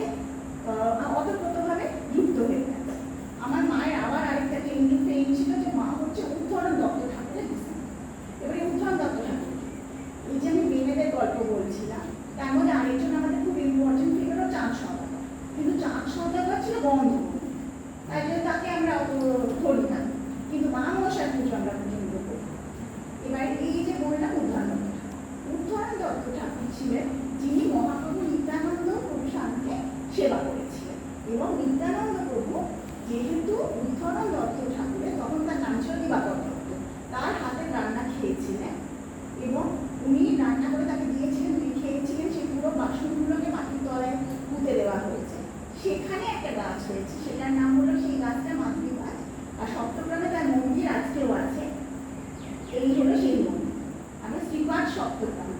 এবং যেহেতু দিবাকর দত্ত নিত্যানন্দ প্রভুর সেবা করেছিলেন, সেই জন্যে আমরা সেটাকে বলি হলো উনি সদ্পুজো ঠাকুরের পুজো করেছিলেন। আমি মাঝখানে মাধবী গাছটা দেখতে পাচ্ছি, আমরা বলি যে যেখানে সেই বাসনগুলোকে পোতা হয়েছিল সেখানে মাধবী গাছটা হয়েছে, আর এইখানে ওনার সমান। আর যেহেতু উনি সেবা করার জন্য আমাদের পুরো জাতের উদ্ধার হয়েছে, তাই ওনার নাম হচ্ছে উদ্ধরণ। এই সুবর্ণমণিটা, এই যা আমি এখন অব্দি বললাম, এগুলো সব গল্পার ছড়ে আছে। কিন্তু যখন ব্রিটিশরা এলো এবং আমাদের সেন্সাস শুরু হলো, তখনও সুবর্ণমণি অ্যাজ আ কাস্টে, এবং ওরা ভীষণ কনফিউজ ছিল বণি কি। এমনকি ওরা বলেছে 1881 যে তার একটা গ্রামে গিয়ে সে মানি ল্যান্ডিং শুরু করে দেয়, সে বলে আমি বলি। এবার এই করে বণিকের এত সংখ্যা বেড়ে যাচ্ছে, তারা টোটালি কনফিউজ, এবং এরা কাস্ট নিয়ে প্রচন্ড কনফিউজ ছিল, কারণ ওরা একসঙ্গে বৈষ্ণব আর সুবর্ণমণিকে দুটো আলাদা ক্যাটাগরি করেছে। কিন্তু সেটা নয়, বৈষ্ণব তো রিলিজিয়ন আর সুবর্ণমণি তো কাস্ট। কারণ আমি বৈষ্ণব প্লাস সুবর্ণমণি, কারণ বৈষ্ণব আমার ধর্ম, সুবর্ণমণি আমার কাস্ট। এই নিয়ে তো সুবর্ণমণি নিয়ে প্রচুর কনফিউশন আছে। এবং যেরকম রিসলি লেখাতে উনি এই জলটা গল্প আমি বললাম, এগুলো সব রিপিট করেছে। এবং ওনার অদ্ভুত লেগেছিল যে এদের এত হাইব্রিড অ্যাপিয়ারেন্স, এদের এত রিফাইন্ড টেস্ট, কিন্তু তাও এরা নিচু। কিন্তু সুবর্ণমণিদের আবার একটা ছিল, যেটা আগে বললাম, টাকা খরচা করবে না। তো তারা কি করেছিল, যেহেতু আমরা নিচু জাত হয়ে গেছি, না মনে আমাদের হাতে জল নেবে না, আমরা একটা প্যারালাল রিলিজন পুরো করেছিলাম, যেখানে আমাদের মন্দিরে যদি ঘুরতে না দাও, আমরা আমাদের মন্দির করে দেবো। তাই আমাদের গৃহ, আমাদের প্রত্যেকটা বর্ষ বর্ণবলী ঘর, সেগুলো সিংহবাহিনী মল্লিক বাড়ি, যে মল্লিক বাড়ি সিংহবাহিনী। আমাদের হচ্ছে জয় জয় মা, মার্বেল প্যালেসের হচ্ছে হলো আমাদের জগন্নাথ। এইভাবে আমরা যেটা নিজের আইডেন্টিটিটাকে ফর্ম করতে দেখেছি। এবং সুবর্ণমণি কাস্টে ডাইকেটমিটা হলো কাস্ট হায়ারার্কিতে নিচে, কিন্তু এরা লেট 19th early 20th সেঞ্চুরিতে ব্যবসা বাণিজ্য করে এরকম অট্টালিকা বানিয়ে বসে আছে।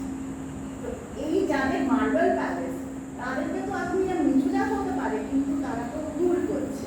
এটা মার্বেল প্যালেসে আমাদের যেরকম হরিয়ালা মন্দির বাড়ি, পাথরে থাকা মন্দির বাড়ি, জোড়াসাঁকো রায়বাড়ি, পোস্তা রায়বাড়ি, এগুলোকে আমরা বলি যে বেনিয়াদের মধ্যে এরা সবচেয়ে উপরে। আর রিসলির আরেকটা লেখা অদ্ভুত ব্যাপার হচ্ছে, উনি সব বলেছেন যে এরা হাইব্রিড, এই সেই। উনি রিসলি একটা অদ্ভুত অবজারভেশন করেছে যে এদের মেয়েরা নোটোরিয়াস ফর দেয়ার বিউটি। উনি উইমেনদের কথাটা মেনশন করেছেন। এবার ম্যাম পেট্রাকে নিয়ে বলছিলেন, মেয়েদের কমপ্লিটলি ইরেজ করে দেওয়া হয়েছে, কোনো বিলে তারা নেই, কোনো ফ্যামিলি ট্রিতে তারা নেই। শির এক্সেপশন আমি বলবো সেটা। কেন এটা হচ্ছে? কারণ এটা আমার নিজের ক্ষেত্রেও হয়েছে। আমাদের বাড়িতে যেরকম দুর্গাপুজোর পালা, 2019-এ আমার পালা ছিল। আমার বাবা 2012-এ মারা গেছে, বাবার পরে আমি।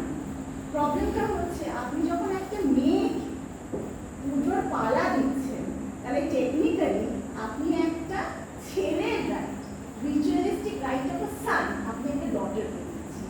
বিধবাকে দিলে অসুবিধা নেই, সে স্বামী ছাড়া, স্বামীর অবর্তমানে সে পুজো করছে, তাতে কোনো অসুবিধা নেই। সে আমরা 1947 থেকে করছি। কিন্তু 2012-এ যখন একটি মেয়ে বলছে যে আমার বিয়ে হয়নি, আমার গোত্র পাল্টাই, টেকনিক্যালি আমি পালা করতে পারি, আমার বাড়ি আমার নাম ছাপতে পারে, সেটা কিন্তু একটা প্রবলেম। পেট্রিয়ার্কি কোথাও যায়নি। এমনকি আমাদের সুবর্ণমণি সমাচারে, যেখানে ডক্টর নরেন্দ্রনাথ লাহা তিনি এডিটর, তিনি সেখানে লিখছেন যে ডক্টর নরেন্দ্রনাথ লাহার প্রথমা স্ত্রী মারা গেছে বলে একটা প্যারাগ্রাফ উনি নিজে কত মহান সেটা লিখেছেন। সে একই অবিচলিতে আবার শিবচরণ লাহার স্ত্রী মারা গেছেন এবং তাদের বাড়িতে পুজো হয়েছিল। সেখানে অ্যালেক্স কিনি বলে একজন ব্রিটিশ সাহেব এসেছিল, খুব ইমপ্রেসড হয়েছে, খুব ভালো কথা। কিন্তু সেই দুই নারীর নাম কোথায়? তাদের নাম যাদের অবিচুলি, সেই অবিচুলিতে তাদের নামের স্থান নেই। এইভাবে মেয়েরা মার্জিনালাইজ হয়েছে। কিন্তু আবার যখন সম্পত্তির ব্যাপার এসছে, যেমন মতিলাল ছিলেন 5 ছেলে 5 মেয়ে ছিল, ওনার পরের প্রজন্মে কি হয়েছে, 1950s-এর পর যখন হিন্দু কোড বিল হয়ে গেছে, ওনার এক ছেলে আর কোনো মেল ডিসেন্ডেন্ট, তখন সম্পত্তি কিন্তু মল্লিক বাড়িতে গেছে, মানে 2 মিলে ভাগ গেছে। আজকের দিনে শিল বাড়িতে বছর অন্তর যে পুজো ওদের 4 রোটেশন, 2টো শিফট করে 2টো মন্দির, এবং ওদের তাই জন্যে ওদের যে ফ্যামিলি ট্রি সেটা আমার বইটাতে আছে, সেখানে মেয়েদের নাম আছে। মানে একদিকে মার্জিনালাইজ করছে, কিন্তু যখন টাকা পয়সার ব্যাপার হচ্ছে সেটা কিন্তু ঢুকছে। আমাদের লাহাবাড়ির মধ্যে একটা বাড়ি আছে যেটা এখন পালেদের বাড়ি হয়ে গেছে, কিন্তু যখনই বলে এমনভাবে বলে যেটা কিছু একটা ভুল জিনিস হচ্ছে, এখন ওটা পালেদের বাড়ি, কারণ তাদের জন্য গোকুলচন্দ্র ওনার কোনো মানে মেয়ের ডিসেন্ডেন্ট ছিল না, তাই জন্য ওটা ফিমেলের কাছে গেছে। সেটা এখনো রেকর্ড হয় যে মানে অ্যাজ এ আমাদের সম্পত্তিটা বয়ে গেছে। এই যে জিনিসটা কাস্টের মধ্যে আমাদের ফ্যামিলির মধ্যে রয়ে গেছে, তার মানে পেট্রিয়ার্কি যায়নি কোথাও। হয়তো আমরা মেয়েদেরকে পড়াচ্ছি, তাদেরকে মডার্ন করছি, কিন্তু এটা আমাদের রন্ধ্রে রন্ধ্রে আছে, যেটা আমি বাবার সঙ্গে কখনো ফেস করি না, কিন্তু আমাদের ফ্যামিলিতে সেই ব্যাপারটা রয়ে গেছে। এবার আমি যে মূল গল্পে আসছি সেটা হলো আমার পরিবারের ইতিহাস, এবং আমার পরিবারের ইতিহাস হচ্ছে ব্যবসা। এরা কিছু বানাতো, মানে এরা কিছু ম্যানুফ্যাকচারিং থেকে ইম্পোর্ট এক্সপোর্ট, তখনকার দিকে যা ইম্পোর্ট হতো যা এক্সপোর্ট হতো তারই গল্প। মেন যাদের দুজনের গল্প বলছি, মতিলাল শীল আর প্রান্তিশন লাহা। মতিলাল শীলে ছিলেন দিওয়ান, ছিলেন প্রান্তিশন লাহা, এবং এরা সমসাময়িক। মতিলাল ছিলেন the main businessman of the time. মতিলালের 5 ছেলে ছিল, খুব আশা নিয়ে তাদের নাম রেখেছিলেন হীরা, চুনি, পান্না, কিন্তু কেউ কোনো কাজের ছিল না। অ্যাজ এ রেজাল্ট ব্যবসাটা যখন নেক্সট এক্সপ্যান্ড হলো, সেটা প্রান্তিশন লাহা ডিসেন্ডেন্টরা রয়েছে। এটা না, এইটা একটা ডকুমেন্ট যেখানে আমরা বোধ মতিলাল শীল আর প্রান্তিশন লাহাকে একসঙ্গে পাচ্ছি। এটাও একটা মেয়েরা কারোর সঙ্গে কখনো ব্যবসা একসঙ্গে করতে না, যদি করে তাহলে সেটা বেসিক্যালি নিজেদের সঙ্গে করতে। এইটা হলো মতিলাল শীলের বাড়ি, ঠাকুর দালান, যেটা ঠাকুর দালান নিয়ে কথা হচ্ছিল, দালান নিয়ে। আর এটা আমি মতিলাল শীলের ফ্রি কলেজ, যদিও এটা স্কুল কিন্তু নাম এখনো ফ্রি কলেজ। সেটা তো এই ক্যাম্পাস হলো প্রফেশনাল মেডিসিনের উপর দিকে না? না, এটা ফায়ার স্টেশন। হ্যাঁ, এটা অট্টালিকাগুলো বলছিলাম। এবার লাহাবাড়ির ডিফারেন্সটা হচ্ছে, আমরা হচ্ছিলাম শেষ বেনেদের মধ্যে বড়। কেন? কারণ আমরা 1839-এ আমাদের ব্যবসা, তারপরে আমরা বলি নতুন বড় লোক কাদের বলি, সেটা আমার পিসির ঘর, তারা হচ্ছে পিসি চন্দ্রপাল, ওদের ব্যবসা শুরু হয়েছে 1930। এই জিনিসটা আমাদের বেনেদের মধ্যে একটা দিকটা আছে, সেটা বলে যে উঠতি ঘরে নিয়ে দেবে, উঠতি ঘর থেকে নিয়ে আসবে। উঠতি ঘরে নিয়ে দিলে মেয়ে বড় লোক বাড়িতে যাবে, ভালো থাকবে, আর উঠতি ঘর থেকে নিয়ে আনতে কি হবে, তার বিহেভিয়ার, তার আচরণ ভালো হবে। এই আমাদের 3টে বাড়ি, যে মহারাজা দুর্গাচরণ লাহা হচ্ছে ঠনঠনের একবাজি বলা হয়, মাঝখানে হচ্ছে নবকিশোর লাহার বাড়ি, একমাত্র জাতিস্ট্রি, যেটা প্রথম বাড়ি কেনা হয়েছিল, যা রবীন্দ্রনাথ দেখতে পারিনি। আর এটা হলো এই বাড়িতে আমি জন্মেছি, যেটা হলো জয়গোবিন্দ লাহার বাড়ি। আর এটা আমাদের বিভিন্ন ঠাকুর দালানই আমাদের পুজো হয়, এবং তারও অনেক মানে নিয়ম কানুন আছে। আমাদের ছিল বলিদান, কিন্তু আমাদের ছাঁচি কুমড়ো বলিদান হয়, কারণ আমরা বৈষ্ণব বলে আমরা ছাঁচি কুমড়ো বলিদান দিই আর শোষা বলিদান। আর এটা আমাদের সুবর্ণবরী সমাজ। আমাদের সুবর্ণবরীদের মধ্যে এখন আমার একটা নতুন সমাজ হচ্ছে, কলকাতা সুবর্ণ সোসাইটি। মানে এখন লোকে বলে যে জাত নেই, এই নেই, কিন্তু আমরা মানে খুবই মানে আমরা উঁচু জাত নই, কিন্তু নিজেদের মধ্যে। আর সুবর্ণবরীটা পড়লে আপনাদের ইন্টারেস্টিং জিনিস দেখবে, যে এই যে 16টা পরিবার এসেছিল এই সংখ্যার দিকে ধরে, আবার যে 16টা পরিবার ডিসকাস হয়ে 4টে ক্যাটাগরিতে হয়েছিল, এরা কিন্তু আস্তে আস্তে কলকাতা শহরে গিয়ে কিছু কিছু পরিবার নিজেদের মধ্যে বিয়ে শুরু করে। তারা এই কটা পরিবারের বাইরে গিয়ে, যখন আমি সম্বন্ধ দেখবো, লাহা, দত্ত, শীল, রায় আর হচ্ছে এই 4টে হয়ে গেল, নিজেদের মধ্যে দেখবো, এর বাইরে দেখবো। তাই জন্য লতায় পাতায়, মানে আমাদের এক একজনের সঙ্গে 2-3টে করে সম্পর্ক, মানে সে আমার একদিকে মামি হচ্ছে, আবার একদিকে হয়তো অন্যদিকে কাকুরি হচ্ছে। এইভাবে আমরা করতাম। কেন? কারণ আমরা হচ্ছি বেস্ট, মানে আমরা এই কটা বাড়ির বাইরে দিই না। তোমার মেয়ের বিয়ে কোথায় হচ্ছে, কুড়িয়ালা বলির বাড়িতে হয়েছে, তোমার আরেক মেয়ের কোথায় বিয়ে দিয়েছো, আমি নরসিংহবাড়ির বাড়িতে দিয়ে দিয়েছি। এই যে ঘোর পত্রটা এর মধ্যে রয়েছে। এটা হলো মতিলাল শীলের ট্রাস্ট অফিস, যেটা সেইখানে। আর এইটা হচ্ছে আমাদের লাহাবাড়ি ফ্যামিলি স্কিম। আর এই যে বলছিলাম ইম্পোর্ট এক্সপোর্টের ব্যবসা ছিল, এটা হচ্ছে সেই piece imported Manchester cotton mill থেকে যে কাপড়গুলো আসতো, সেগুলো লাহাবাড়ি স্ট্যাম্পে বিক্রি করে, ট্রানজিশন নামে স্ট্যাম্পে বিক্রি করছে। আর এটা আমাদের শিলবাড়ির একটা পুজো আর লাহাবাড়ির পুজো। এটা আমি লাহাবাড়ি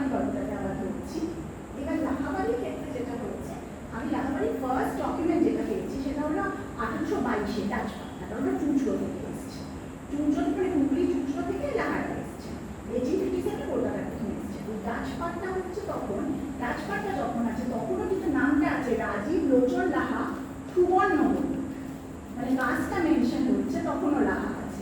এই লাহা থেকে ল হচ্ছে এই ডকুমেন্টে, যেখানে প্রাণকিষাণ ল বলছে, তো রাজীব লোচন লাহার ছেলে ল হচ্ছে, মানে সেইখান থেকেই লাহা অ্যাংলিসাইজড হয়ে যাচ্ছে ল। আর সেই থেকে কনফিউশন। আর এই যে আমি বলেছিলাম যে মতিলাল ছিলের ছেলেরা কাজের ছিল না, শুধু লাহাবাড়ির ছেলেরা কাজের ছিল, এটা হচ্ছে আমাদের প্রাণকিষাণ লাহা 3 ছেলে, মহারাজা দুর্গাচন্দ্র, শ্যামাচন্দ্র, জয়গোবিন্দ। আবার এই মহারাজা দুর্গাচন্দ্রের 2 ছেলে ছিল, রাজা কেষ্টদাস আর রাজা ঋষিকেশ। এবং এরা মোটামুটি মহারাজা দুর্গাচন্দ্র, শ্যামাচন্দ্র, জয়গোবিন্দ, রাজা কেষ্টদাস আর রাজা ঋষিকেশ সবাই সেই করছে। তো সেই সময়কার যে সোসাইটিদের সঙ্গে আমরা ইন্টারাক্ট করছিলাম, আমি যেটা বলি ভেজিটেমাইজেশন, কারণ আমরা কাস্ট হিসেবে লো কাস্ট, ব্যবসা করে পয়সা হচ্ছে, তাহলে আমরা নিজেদেরকে কিভাবে সোসাইটিতে এস্টাবলিশ করবো? প্রচুর দান ধ্যান করেছে, মানে পুরো মেডিকেল কলেজে জমিটা দান করছে মতিলাল। সেইখানে যে আই ইনফরমেশনটা হয়েছে, তখন কোনো স্পেশালাইজড আইটি ছিল না কলকাতায়, সেটা শ্যামাচন্দ্র লাহা দিয়েছে। ট্রপিক্যাল স্কুল অফ মেডিসিন যখন বানানো হয়েছে তখন আমাদের দান আছে, বেনারস হিন্দু ইউনিভার্সিটি যখন বানানো হয়েছে তখন দান আছে। চুনচুড়ো, পুরো চুনচুড়োয় যখন মডেল ওয়াটার ওয়ার্কস হয়েছে, আমি চুনচুড়ো থেকে এসেছি, মহারাজা দুর্গাচন্দ্র পুরো টাকাটা ব্যয় করেছিলেন আর করেছে ট্যাক্সেশন বাড়িয়ে। এই যে কানেক্টটা, যে আমরা কলকাতায় চলে এসেছি তাও কিন্তু আমরা অ্যাকচুয়ালি চুনচুড়ো, এই জিনিসটা তখনই ছিল। এটা তারপরের জেনারেশন, মানে যেটা প্রত্যেকটা ফ্যামিলির গল্প আছে। প্রথম জেনারেশন যেটা বললাম প্রাণকিষাণরা, প্রাণকিষাণরা ব্যবসা বাণিজ্য করে, ওনার যে ছেলেরা ছিল তারা ব্যবসা বাড়ায়, তারা হলো দুর্গাচন্দ্র, শ্যামাচন্দ্র, জয়গোবিন্দ। এটা হয়ে গেল সেকেন্ড জেনারেশন। তারপরে থার্ড জেনারেশন ছিল রাজা কেষ্টদাসরা, ঋষিকেশরা, এরা জমিদারি কিনতে আরম্ভ করে। এবার ফোর্থ জেনারেশন, যারা জেনারেলি এরকম কাছে টাকা ওড়াতে থাকে, আমাদের লাহাবাড়ির ক্ষেত্রে যেটা হলো, এরা পড়াশোনার দিকে ঢুকে যায়। এবং ক্যালকাটা ইউনিভার্সিটির প্রথম 10টা ডক্টরেটের মধ্যে 3টে একই জেনারেশনে আমরা ফ্যামিলি, তারা হচ্ছে ডক্টর নরেন্দ্রনাথ রাও, ডক্টর সত্যচন্দ্র, ডক্টর বিমলা চন্দ্র। আর কোইন্সিডেন্টালি 3 জনই হিস্ট্রি, এটা একটা মানে ভালো কোইন্সিডেন্স। ডক্টর নরেন্দ্রনাথ রাও কাজ করছেন দেশ বিদেশে রাষ্ট্রীয় কাঠামো, আর সত্যচন্দ্র লাহার কাজ করেছেন হলো পাখি, মানে ওনার কাজ হচ্ছে কালিদাসের লিটারেচারে পাখি। সেখান থেকে ওনার পাখির প্রতি এত আকৃষ্ট হয়ে গেলেন যে ওনার আগরপাড়ায় পুরো নিজে একটা এরিয়ারি বানিয়ে নিলেন, এবং উনি আমাদের ইন্ডিয়ার প্রথম অর্নিথোলজিস্ট। আবার উনি হচ্ছেন আমাদের জিওলজিক্যাল, মানে আমাদের জুয়ে, আলিপুর জুয়ের প্রথম ইন্ডিয়ান ডিরেক্টর। কিন্তু যখন জু সেই 175th ইয়ারে সেলিব্রেশন করলো, একই গন্ডগোল, ওখানে ওনার নাম লিখেছে ডক্টর S.C. ল। ওরা বুঝতেই পারেনি যে উনি বাঙালি, ওনাকে ফার্স্ট বাঙালি হিসেবে অ্যাকনলেজ করেন। আচ্ছা, তারপরে যিনি আছেন বিমলা চন্দ্র, ডক্টর বিমলা চন্দ্র, উনি পালি সংস্কৃতে প্রচুর ট্রান্সলেট করেছেন, এবং আমি তো পুরো বই লিখেছি 66টা লিখেছি। মানে তাই জন্য আমার ফ্যামিলিতে আমি যাই করি আমার আগে সবাই করেছে, এমনকি যে ডেস্কে বসে আমি আমার থিসিস টাইপ করছি সেই ডেস্কও আগে দুটো থিসিস দেখেছে, মানে ওইটাই বসে ডক্টর সত্যচন্দ্র লিখেছিলেন, এবং আমার দাদু যে লাস্টটা ডক্টর বিমল চন্দ্র, তিনি যখন আবার করতে আসবেন ওটা তুমি না, কারণ ওনার আরও দুটো ছেলে কোনো পড়াশোনা কিছু ছিল। আর মাঝখানে যিনি আছেন আমাদের rare example of an artist in a building, তিনি হচ্ছেন বিমলা চন্দ্র। ওনার সবচেয়ে ফেমাস পেন্টিং হলো গণেশা, এবং সেই সময়টা সেই লিথোগ্রাফ হচ্ছে আর প্রিন্টেড হচ্ছে, সেই মধ্যে ওনার গণেশ সমাধিটা হয়েছে। আর বাকি যে ছবিগুলো আছে এগুলো সব আমি দেখেছি, উনি উইমেনের representation is very nice in his painting.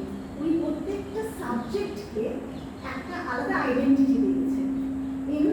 একজন লেডি অন দ্য স্টেজ, একজন বয়স্ক ভদ্রমহিলা, তারপরে পোষা পাখি, একটা ইয়াং মেয়ে রিপ্রেজেন্টেশন, এইভাবে ওনারা আছে। আর এটি আমি দেখিয়েছি আমাদের লাহাবাড়ির কিছু রেসিডেন্সেস ঠাকুরতারা, আর ইনি হচ্ছেন আমাদের গৃহদেবতা, ওনাকে আমরা জয়জয় মা বলি। এবার জয়জয় মা কী করে আমাদের বংশে এসছে কেউ জানে। আমাদের 3টে মেন ঘর, প্রাণকিষাণের 3 হয়, প্রাণকিষাণ, নবকিষাণ, শ্রীকিষাণ।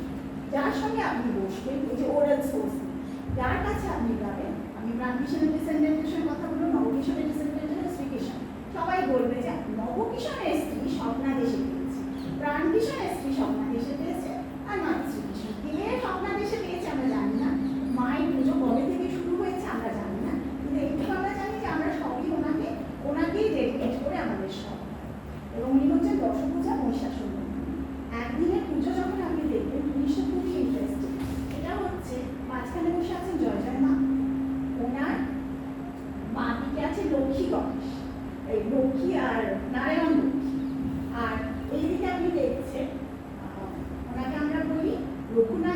মহালক্ষ্মী। এবার এদিকে যদি আপনি দেখেন যে এখানে একটা সিংহাসন, নারায়ণ লক্ষ্মী একটা সিংহাসন, মাঝখানে জয় জয় মার একটা সিংহাসন। কিন্তু রঘুনাথজিও যেহেতু হচ্ছে রাম, এবং রাম সীতাকে ত্যাগ করেছিল, তাই জন্যে রাম আর সীতা মানে রঘুনাথজি আর মহালক্ষ্মী একসঙ্গে শয়নও দেওয়া হয় না, ওনাদের একসঙ্গে খাওয়ানো হয় না, ওনাদের খাওয়ার দুটো আলাদা। যে এখানে রাই বলে বা রাধা বলে কোনো ইমেজ আছে? না, আমরা মহালক্ষ্মী বলি, পুজো দিয়ে আমরা মহালক্ষ্মী বলি। তাই জন্য আমাদের সারা বছর 5টা লক্ষ্মী পুজো হয়। তার মধ্যে আমাদের যেটা হলো আপনার কালী পুজোর সময় লক্ষ্মী পুজো হয়। কালী পুজোটা আমরা বলি যে লক্ষ্মী পুজো অলক্ষ্মী বিদায়, আর আমাদের লক্ষ্মী পুজো বলি আমরা লক্ষ্মী পুজো লক্ষ্মী পুজো। আর এই জন্য আমরা নিত্য সেবার দিন যেটা হয়, এবং যদি আপনি দেখেন একসঙ্গে একই জায়গায় আমাদের জয় জয় মায়ের পুজো হচ্ছে, যাকে আমি বললাম হলো দশভুজা মহিষাসুর মর্দিনী চণ্ডীর রূপ, তাই জন্য সকালে চণ্ডী পাঠ। ওনার স্বামী হচ্ছে শিব, তাই জন্য পঞ্চশিব মাটিতে গঠন করে পঞ্চশিবের পুজো হচ্ছে। কিন্তু একই জায়গায় বিষ্ণুও বসে আছে, বিষ্ণুর পুজো হচ্ছে। একই 1 ঘন্টার মধ্যে নিত্য সেবায় আপনি বিষ্ণুর বৈষ্ণবিজমের পুজো হচ্ছে, শৈবিজমও হচ্ছে, এবং তার সঙ্গে শক্তিও হচ্ছে। কিন্তু এটা ঠাকুরমশাইকে জিজ্ঞেস করলে উনি বলে তো হয়, এরম হয়, কেন হয় এরম হয়। কিন্তু আপনি যদি ভেবে দেখেন যে সত্যি খুবই ইন্টারেস্টিং কীভাবে কিনবেন। যদি আমি অ্যানালাইসিস করি, তাহলে আমি প্রথমে বলেছিলাম রামগড় অযোধ্যা থেকে এসেছি, তাহলে হয়তো যখন আমরা এসেছিলাম তখন আমাদের রঘুনাথজি হয়তো মেন ঠাকুর ছিল। যখন আমরা বেঙ্গলে চলে এলাম তখন হয়তো জয় জয় মা হাজির হচ্ছে হয়। এটা আমাদের জয় জয় মার ঘরে সব পুজো হয়। তাই জন্য আমাদের লক্ষ্মী পুজোতে আমরা জয় জয় মায়ের কাছে যাই, আমাদের সরস্বতী পুজোতে আমরা জয় জয় মায়ের কাছে যাই, আমাদের বৈকাল যে বৈশাখ মাসে পুরো 1 মাসে নারায়ণ ছাড়ায় বসে, এবং তার সঙ্গে আমাদের বিকেলবেলা 5টার সময় হচ্ছে ফল। আমরা ওনাকে প্রথমে আম দিয়ে তারপর আমরা খাবো। মানে আমাদের যে কোনো অকেশন, সরস্বতী পুজো, দুর্গা পুজো, রথযাত্রা সবই জয় জয় মায়ের খাবো। এখানে আপনি রথযাত্রা দেখতে পাচ্ছেন, এই লক্ষ্মী পুজো, চৈত্র মাসের লক্ষ্মী পুজো, আর পয়লা বৈশাখে। পয়লা বৈশাখে সাইডে যদি দেখেন তাহলে দেখা যাচ্ছে নারায়ণ ঝাড়ায় বসে আছে, ওইখান থেকে ফোটা ফোটা করে জল পড়বে। নারায়ণ ওইখানে এখন সিংহাসনে আছে, পরে ঝাড়ায় চলবে।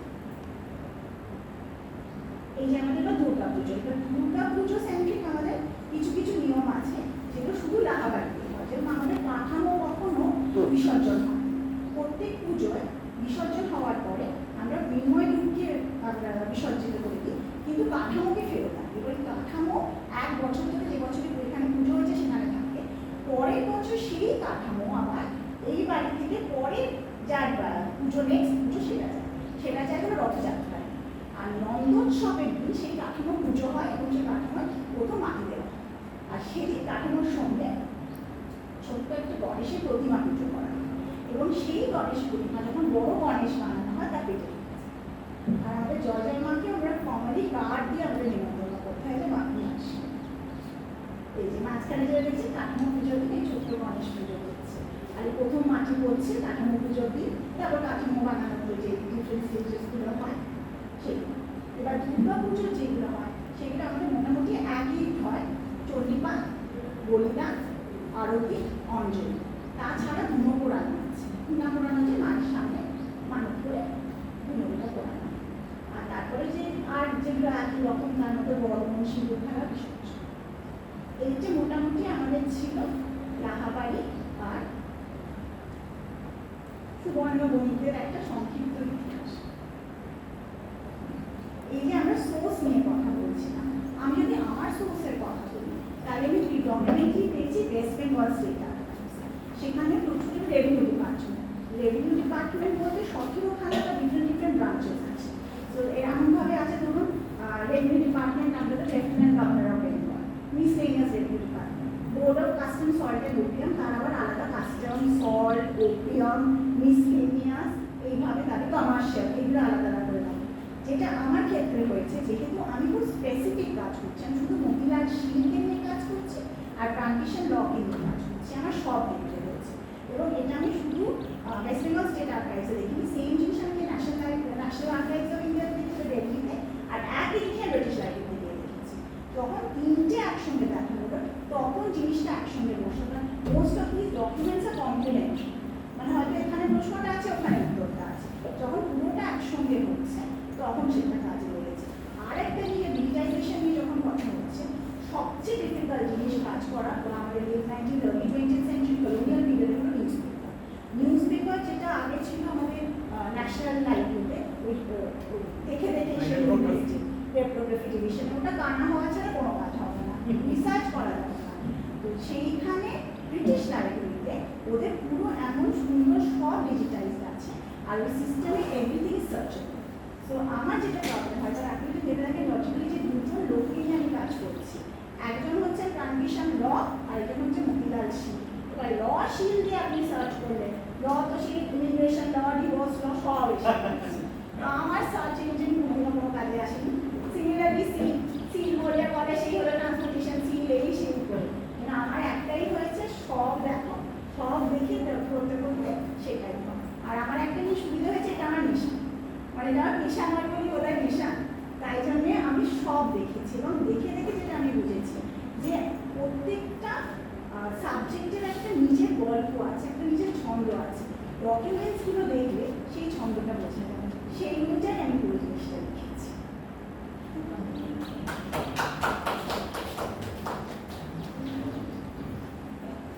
ধন্যবাদ সুপ্রিয়াদিকে। আসলে সময় সংক্ষিপ্ত বলে তখন সুপ্রিয়াদির পরিচয়টা আমি দিইনি, একটা আনুষ্ঠানিকভাবে পরিচয় দেওয়া হচ্ছে। সুপ্রিয়াদির জন্ম লাহাবাড়িতে, সুপ্রিয়াদি নিজেই বলল। তিনি modern high school for girls থেকে তার বিদ্যালয় শিক্ষা সম্পন্ন করেন এবং কলকাতা বিশ্ববিদ্যালয়ের অধীনস্থ প্রেসিডেন্সি কলেজ থেকে স্নাতক ও স্নাতকোত্তর ডিগ্রি অর্জন করেন। কলকাতা বিশ্ববিদ্যালয় থেকে তার এমফিল, যার গবেষণার বিষয় ছিল পারিবারিক বিসিএস। বর্তমানে তিনি কলকাতা বিশ্ববিদ্যালয়ে পিএইচডি গবেষণারত। 19বিংশ শতাব্দীর শেষ ভাগ থেকে 20 শতাব্দীর শুরু ও ঔপনিবেশিক কলকাতার ইতিহাস তাঁর গবেষণার প্রধান ক্ষেত্র। তাঁর রচিত দুই গুরুত্বপূর্ণ গ্রন্থ living with the past, the law family of Calcutta এবং caste and lineage in colonial Calcutta, the Subarnabanik ancestry of the Sils and the Laws, দুটো বই প্রাইমাস বুকস থেকে প্রকাশিত হয়েছে। আমি প্রিন্সিপাল স্যারকে অনুরোধ করবো এই বিষয়ে কিছু বলেন।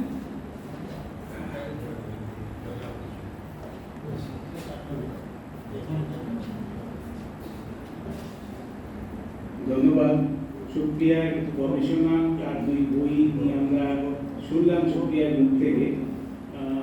আমি আমার আলোচনা যখন এই পর্যায়ে শুরু হচ্ছে তখনই একটা বড় ভূমিকা করেছিলাম যে সুপ্রিয়া যেভাবে কাজ করেছে এবং তার সঙ্গে আমার পরিচয়, এবং এটা খুব ইন্টারেস্টিং। আমরা যখন 2016-17 সালে কলকাতার বনেদি পরিবারগুলোকে ইন্টারভিউ করছিলাম, তাদের কী ধরনের ডকুমেন্ট আছে না আছে সেগুলো নিয়ে চর্চা করছিলাম, এবং আমরাও দেখেছি যে বেশিরভাগ কলকাতার এই বণিক পরিবারগুলো তারা কিন্তু বৈষ্ণব, এবং এটা আমার যেটা মনে হয় সেটা হয়তো কাস্ট হায়ারার্কিতে তাদের যে অবস্থান, বৈষ্ণব হলে তো সে জাতির ঊর্ধ্বে উঠে যায়, সেটা বৈষ্ণব ধর্মের প্রতি তাদের যে আনুগত্য সেটা প্রতিফলিত হয়েছে।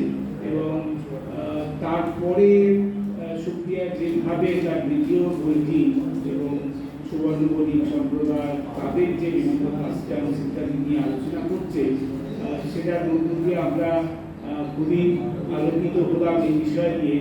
এবং এই পরিবারগুলোকে আমরা বাইরে থেকে দেখেছি, তাদের জাঁকজমক মূলত দুর্গাপুজোকে কেন্দ্র করে বন্দি পরিবারগুলো নিয়ে যে হইচই সেটাই আমরা দেখি। তার বাইরে তাদের যে পরিবারের ভিতর থেকে উঠে আসা যে ইতিহাস, যেটা সুপ্রিয়া তার মধ্য দিয়ে গেছে, সেটা একটা অন্যরকম অভিজ্ঞতা আমাদের হলো।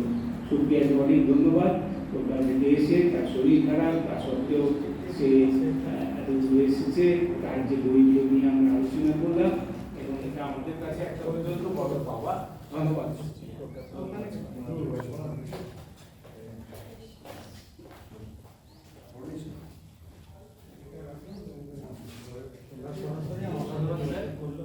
কারো যদি কোনো প্রশ্ন থাকে তাহলে সুপ্রিয়া থেকে করা যেতে পারে।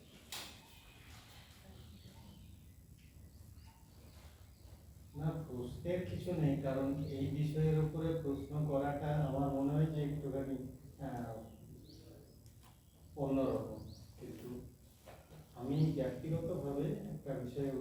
হয়েছি, যেটা হচ্ছে যে আমি যখন নিম্নবর্গের জনগোষ্ঠীর উপরে কাজ করছিলাম মাওরি ট্রমাতে, তখন আমার এলাকায় অনেক প্রাজ্ঞ ব্যক্তি আমাকে অবজ্ঞা করেছিলেন যে এই বাউরিদের নিয়ে এইসব কি সব করছো ছেলে মানুষ। তো এই দিদি ভাইয়ের এই যে কাজটা দেখে আমার মনে হলো যে অন্তত একজনও আমার ডান দিকে আছে, এইটুকুই বলা। কোনো বর্ধমান জেলার এক সময় সুন্দরবনে মানে ঘর ছিল। হ্যাঁ হ্যাঁ অসংখ্য ধন্যবাদ সকলকে। এই অনুষ্ঠানটা সকলের প্রচেষ্টা ছাড়া সম্ভব হতো না। বিশেষত সুপ্রিয়া দি, অপলক দা কলকাতা থেকে এসেছে, ম্যাডাম, প্রিন্সিপাল স্যার, কলেজের সমস্ত staff, teaching staff, non teaching staff, সবাই যদি না আসতেন তাহলে এই অনুষ্ঠানটা হতো না। আমার আরো খাওয়া বাকি রইলো আপনার বাড়িতে। এই বলে শেষ করছি। সকলের আশীর্বাদ নিয়ে আমাদের সঙ্গে থাকবেন। আর সকলের কাছে আর একটা অনুরোধ যে বর্ধমান ভিত্তিক বা রাঢ়বঙ্গ ভিত্তিক যদি কোনো পুরনো সংস্কৃতির সন্ধান পান যেটা লুপ্ত হতে চলেছে, বা ডকুমেন্টেশন, পেপার ডকুমেন্টেশন যেটা আপনাদের মনে হচ্ছে ঐতিহাসিকভাবে গুরুত্বপূর্ণ, যদি সন্ধানে থাকে তাহলে আমাদের কাছে অবশ্যই নিয়ে আসবেন। আমরা সেগুলো ডিজিটাইজ করবো। ধন্যবাদ।